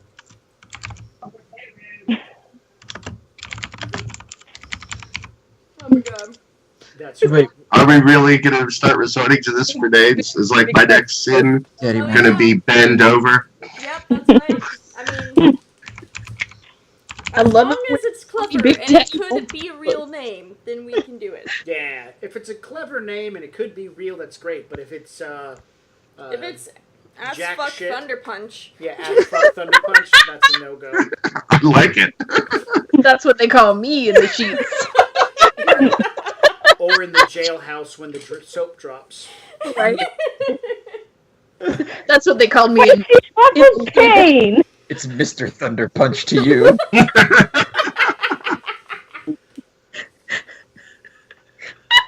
No, it's Mr. Assfuck. All right, oh my god, sorry about that. good deal. Thank you, Eric. Very, very helpful there. Donald DeQ. There you go, John. Oh, is that it? That'll Yeah, keep. Donald you're DeQ. doing it. And we're going with it. That works. All right. And the street name is Big Daddy Wumpus. Yep. You mean the Done. sheet name, The sheet name. not the Oh. street name. Street. Yeah. Sheet. Sheet name. All right. So what was the last few things we wanted to try to resolve tonight? Going, and giving the resume, or sending over the resume, to Jiffy, or meeting him if that would be easier. And what did you want Jiffy to do? Well, he Sorry. no, he was going to be the liaison to getting the job, since he had like an in with Aegis. So give him the resume, and then it would probably be easier to email him the resume. Especially since you've got a worm. You need Yeah, to- so email him the resume, and attached to the email have a virus that, like, changes all the other resumes to be sucky. Or just misplaces them. Or that one. Okay, so It removes all of the keywords from other resumes, so they I would- don't. Yeah. I would Delete suggest a Sins virus. attached to other resumes. yeah, okay. I would suggest attaching a sprite to the resume that would then play havoc on the other ones. Sure, not a problem. I mean, do you Put want to? misspellings in all of them. Yeah, the sprite does some misspellings. I like it. Yeah. Jiffy will send it back over going, he's got no reference into any security corporation. I can send it over, but they're going to shoot it down quickly. Does he have any references that work for either Lone Star, Knight Errant, or Kagami Securities? Just one name, somebody who's got a reference into one of those. Alan! Alan! Alan Parsons. Alan! Alan! We're gonna put Alan's real name on my resume. Well, All right. Well, so, it's fake I don't name. know. It's a fake name. yeah, So- his fake name. He's so- got fake names and things. as you're dealing with this is later into the night, well past dinner time. Alan Parsons, you're at your dinner date with Valentine. Your phone begins going, Alan, Alan, Alan, Alan. No, no! No, it does. It's too late. This is happening. Come to terms Oh with it. no! 1 second. Valentine stares at you in the strangest manner as your phone begins calling out your own name. I think But I he know says this it is. in like an adorable like way. I- Alan! Alan! Hey! Hey, listen! Okay, Alan! Okay. I'll go take this. It's, I know who this is. Answer. I do realize you just interrupted my date. Oh my god, I'm so sorry, sweetie.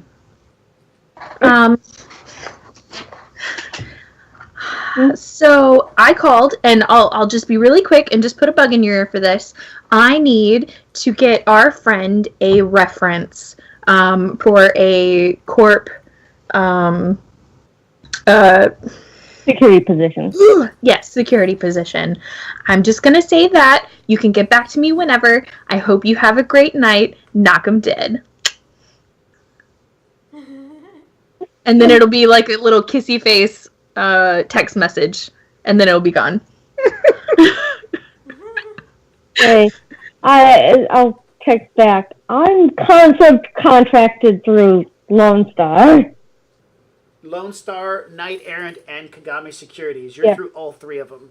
Yep, I'm contracted through them, so just give my name and I'll say I've worked with him. Excellent. Ticka ticka ticka ticka ticka ticka ticka. And then I update the resume and then send it off. Okay. Within 20 minutes, Jiffy says, "Great, that'll help out good. That name tagged on all three security companies that work, three major security companies.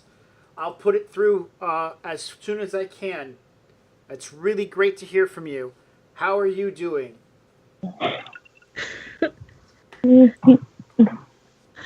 I am doing fantastic. I went and got my hair done today, and it was fantastic, and it was really, like, I got the conditioning treatment. It was just, it looks so good. Okay. Hair flip. But to myself. And she doesn't ask how Jiffy's doing. No! Oh my god! Jiffy will respond back by going, "Did you get your hair color changed again? Question mark. I did. It's kind of like a really pretty dark purple now. All right. Meanwhile, a text comes through. "The girl I'm interested in said she got her hair changed to a purple color. Doctor, she's talking to me again. I think this is a good thing. What should I say to her?" Nancy then asks, "Should I intervene with some standard social engagements, or do you want to continue with your patient's work?" Please handle it, Nancy. Thank you. "Of course, doctor." The text message comes back. "That's an amazing color. I always thought purple really went well with your eyes."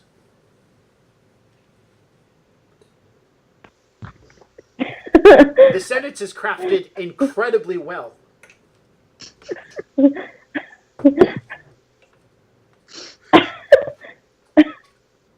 my god. Thanks. You picked him up probably within that most recent batch of Yeah, people. yeah. Oh my god. You should ask him how he's doing. I know. Let's see. So how are you doing? How's work? How are things? He responds back with, "Work has been going good. I have been heading toward a new promotion. Hopefully that will secure me a higher level of management, making me more competent and more valuable for my company. This also means better benefits and..." I'm trying to think how she would put it. How she would tell him what to say. "This would mean better benefits as well as me being a more secure individual." Oh no.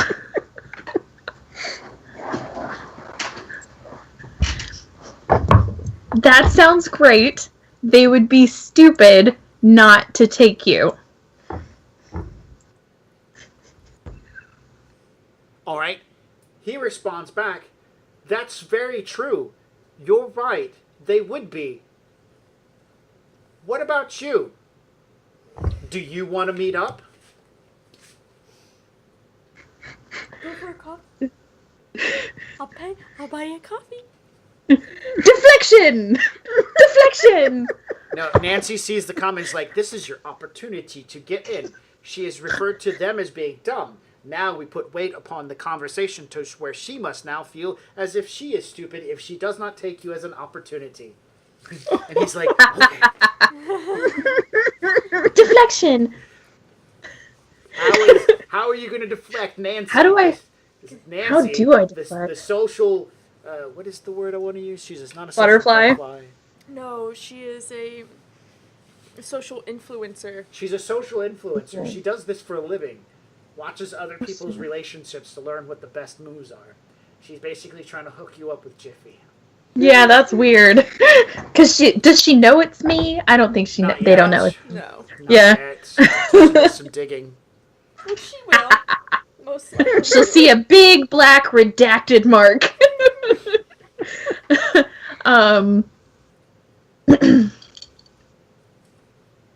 I don't think my schedule will be free for a while.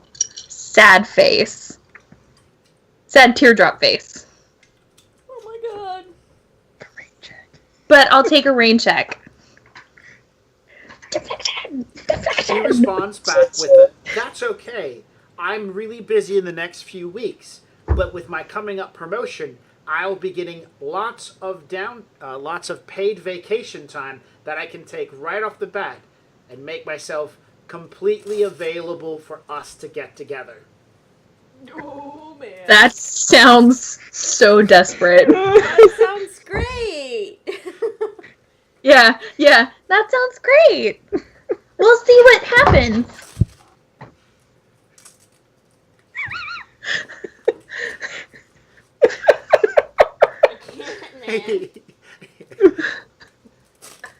I'm trying to think. Okay, I'll stop. I'm trying to think what she would say in response. She realizes this is a crash and burn moment. I think that she might have to, like, just... I honestly, I think Nancy will realize that there's a lot of deflection going on, and she's gonna have him, like, take that for now, and then she's gonna have to go back in and think about, find out more about who he's talking to. Yeah, she's definitely going to have to go through her social media. Yeah, she's gonna find hack out who their he's phone. talking to, figure out the things that she likes, and all that kind of stuff, so that way he has more ammunition for when they talk next, so he can woo Exactly. her better. Exactly. I have 0 social media. But that doesn't mean you have 0 Matrix stamp. This computer, That's true. this artificial intelligence will dig you up somehow.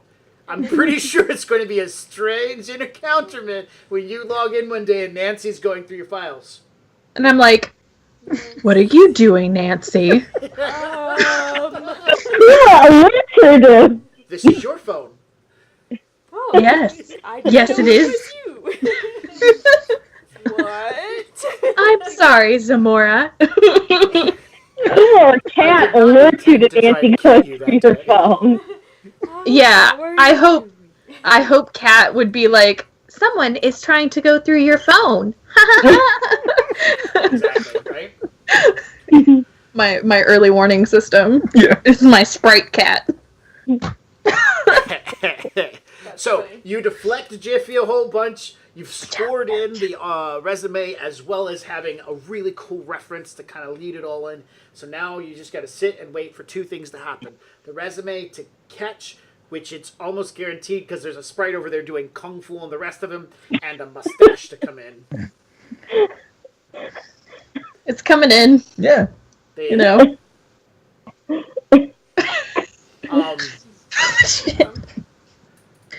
I think this has been a pretty good Yeah. game session. Anybody else have anything else we kind of clear? We've moved in the right direction. The fake ID has been made. John's character is moving to get into the job.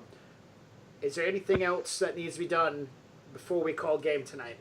I just want to pick up all my stuff. We can say that that's done as far Okay. as the drones go. The dragon, she will definitely be able to show up days later. You pay her $2,000. She's got you 2 more fly spies, and next game session we will resolve you buying a van because that's going to take a little bit more than just a hi, how you doing? Okay. Yep, and Alan has an assassination to plan. Wait, he's assassinating somebody? I totally missed it. You must have. How Couple of did you think I was going to get I was rid of a thinking, guys. security guard? Oh, I have a lot of explosives. We can just blow up the building that she's in. No, no. That doesn't sound No. like an accident. no, No. no. So my idea on that, like, I'm gonna make my special painter sprite, which does laser targeting, basically, and then you can use one of your drones to, like, shoot her in the head. Okay. Sounds great. Yeah. And why does he need to become? So What? we know exactly where Yeah. she is because she's really hard to get a hold of. Yeah, so like I'll get her schedule, and then I'll also woo her so she's alone. Yeah. And then you guys can pew Yeah. pew make I'm going plays. to buy a sniper drone then, because all I have is either a big drone, Mhm. which I think would be too excessive, Mhm. or the little MC fly spies, which don't have Right. guns on them. Which we So I'll can. have to- Yeah, we can come to that whenever we get him inside. You could also modify one of your fly spies with a small amount of debt charge that's shaped Oh, yeah. so that it could fly up and hit her in the head, then blow into her brain. Yeah. So I sent a video. It's on Slack. Of that specific thing. It's an assassin drone, basically. Go check Okay. it out. That might be. Yeah, well. I'm not saying your character can't build it, but John's first got to get in there and woo her. Yeah. Woo woo woo.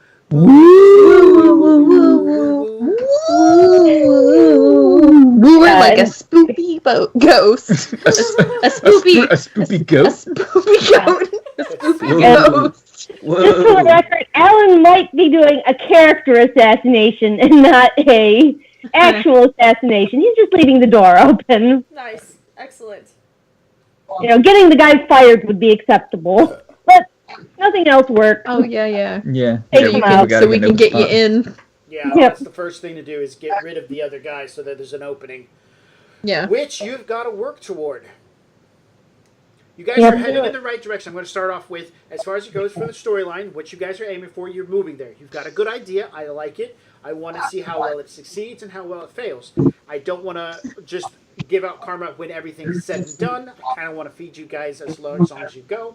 So for tonight's game session, you guys definitely did some good role-playing when the situation arose. Your role-playing was great, so that's at least one. As far as it goes for individually, I can't see any extra unless you guys got some temporary edge for, dice rolls or amazing role-playing. Tonight's worth one karma. But someone told you that you're a karma Nazi, so you should start giving out more. No. 9, mon frere. 9. Oh. Mon frere. Yeah. It's mostly German, cool. French. Mein frere. Who knows? Frere. Whoa. Mein Whoa. Führer. No. Whoa. No. German, and that's No. a good thing. Yeah, that'll be edited out in post-production. Excellent. Yeah, we're not gonna do Ah, that. damn it. No, I mean we're not gonna leave that in. Oh, good. Yeah. Oh, you should. No. There are No. some things I'll leave in, but probably not that. I'd like to thank everybody who joined us tonight to watch our original box set Shadowrun game. If you like our content and you want to help us out, go on to patreon.com/original box set and subscribe. For those people who are in the audience who are subscribers and helped produce information like Eric DeMage, producing NPCs and helping us out, thank you so much for hanging out with us. Donald DeQ is a really great name. You've got some really witty answers for some of the names and ideas. So we hope to see you guys next game session. The month of June is a no-show. Oh yeah, no, it's not a no-show. We are on vacation We're for on the month vacation of for the June, month of so we will June. not have any games broadcast starting next Sunday through the last weekend of June. I believe that we'll be able to start up on July 1st. July 1st will be our next session for probably Iron Kingdoms, and then the weekend after that will be Shadowrun. Yes.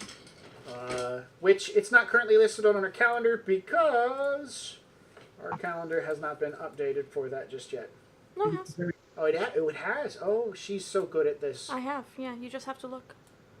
Yep. The next Shadowrun game is going to be on the 8th of July. So, see you guys all in a month. Thank you so much for joining us. And at this time, we are going to end our broadcast tonight. Good night. Good night. Good night. Bye!